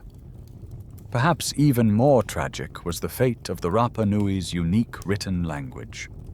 After the slave raids had stolen the elders who could read the Rongorongo script, the wooden tablets on which it was carved became objects of suspicion to the newly arrived Christian missionaries. Seeing them as relics of a pagan past, the missionaries actively encouraged their destruction, and many of the precious tablets were burned. Of the hundreds that may have once existed, today only 26 authenticated Rongorongo artifacts remain in the entire world. This is a quirky, heartbreaking fact of their survival, and not a single one of them is on Rapa Nui. They are scattered in museums and archives across the globe, from London and Berlin to Washington, D.C. and St. Petersburg. The last surviving examples of the Rapa Nui's literary genius are held captive, their secrets still locked away, thousands of miles from the people whose story they tell. This brings us to the final, ongoing chapter of the island's long history of struggle, the fight for repatriation. To the modern Rapa Nui people, these are not just artifacts. The moai are the Aringa Ora, the living faces of their ancestors. Hoahakananaya is not an object. He is a person, a family member held in a foreign prison. For decades, the Rapa Nui have been formally and passionately pleading with the museums of the world for the return of their stolen family. Delegations of elders have traveled to London, standing before Hoahakananaya, weeping and performing rituals, begging him to come home. The scholarly debate over this issue is one of the most heated in the museum world, pitting the colonial idea of a universal museum against the fundamental right of a people to reclaim their own sacred heritage. The physical fences around Hangaroa may be gone, but for the Rapa Nui, a spiritual fence remains, and their ancestors are still in exile. The ancestors remain in exile, silent witnesses in foreign museums to their people's long ordeal. But their story, and the fight for their return, is the story of the Rapa Nui people in the modern age. A relentless, stubborn, and deeply courageous struggle to reclaim their land, their heritage, and their own voice. For the first half of the 20th century, that voice was silenced behind the fences of Hangaroa, their lives dictated first by the manager of a sheep company, and then by the iron-fisted rule of the Chilean Navy. But after decades of confinement and oppression, the spirit of resistance that had risen up against the tyrant Dutroux Bornier was rekindled. In the 1960s, a new generation of Rapa Nui leaders, led by schoolteacher Alfonso Rapu, began to demand their rights. They organized non-violent protests, sent petitions to the United Nations, and staged an uprising that finally caught the attention of the world and the Chilean government. And it worked. The turning point, the beginning of the modern Rapa Nui Renaissance, came in 1966. A new law was passed, finally granting the Rapa Nui people full Chilean citizenship and all the rights that came with it. The naval rule was ended, and most symbolically, the fences that had turned Hangaroa into a prison for nearly a century finally came down. The opening of the airport in 1967 shattered their isolation for good, bringing in a new wave of visitors. But this time, the Rapa Nui were in a position to meet them on more equal terms. And so our journey comes full circle. We began with the popular, simple story of Easter Island, a cautionary tale of a reckless people who, through greed and tribal warfare, cut down every tree to build their strange idols, and in doing so, destroyed their paradise and themselves. It's a story of failure, a story of ecocide. But we have seen that this is a profound and damaging caricature. The story we have uncovered together is far more complex, more tragic, and ultimately far more inspiring. It is the story of the most accomplished navigators in human history, who used a deep science of the stars and swells to cross the world's largest ocean. It is the story of ingenious engineers who made stone gods walk, and of resourceful farmers who invented a new way to garden with rock and stone to survive in a changing world. And it is the story of a people who faced the true apocalypse, not from their own actions, but from the arrival of a violent outside world that stole their people and shattered their society with disease. The world has long been obsessed with the mystery of Rapa Nui's collapse. But that has always been the wrong question. The real mystery of Easter Island is not why this society collapsed. It is how it survived. The true miracle is not that the people vanished. It is that they are still here. The resilience required for those 111 survivors to rebuild their families, their culture, and their identity from the ashes of a near-total extinction is one of the most powerful stories of human endurance on the planet. Today, that endurance has blossomed into a vibrant cultural rebirth. The Rapa Nui language is spoken with pride. The Tapati festival explodes with a celebration of their unique identity. And most importantly, they are finally taking back control of their own story. In a huge victory, they have recently won the right to manage their own sacred national park, taking stewardship of the A'ahu and Moai from the Chilean government. The great scholarly and political debate about the island's future, greater autonomy or full independence, is now being led by the Rapa Nui themselves. They are not an echo of a lost civilization. They have found their voice, and it is a voice that speaks of a profound connection to their land, a deep reverence for their ancestors, and an unbreakable will to not just survive, but to thrive. And so, as our journey across time comes to an end, let the sounds and images of this remarkable island gently settle around you. The story, with its sharp edges of conflict and sorrow, can now soften, its lessons absorbed. Let the frantic energy of the Birdman competition and the rhythmic chanting of the Moai movers fade into a quiet hum. Feel the cool, steady trade wind as it whispers over the grassy, silent slopes of Rano Raraku, a wind that has seen it all, from the first palm seedling to the last walking giant. Picture the night sky above the island, an immense dome of brilliant, unfamiliar stars, the same star map that guided Hotu Matua's canoe to this shore so long ago. Out on the coast, the great Moai stand in darkness, their backs to the endless Pacific, their coral eyes, now gone, once fixed upon the sleeping villages of their children. They are silent, but they are not empty. They are vessels of memory, of resilience, of a story that is, against all odds, still being told. And as the sound of the waves breaking on the volcanic shore becomes a slow, steady rhythm, like the deep, calm breathing of the ocean itself, you can let go of the details and simply rest in the profound peace of this place, this tiny, indomitable speck of life and of hope at the very edge of the world.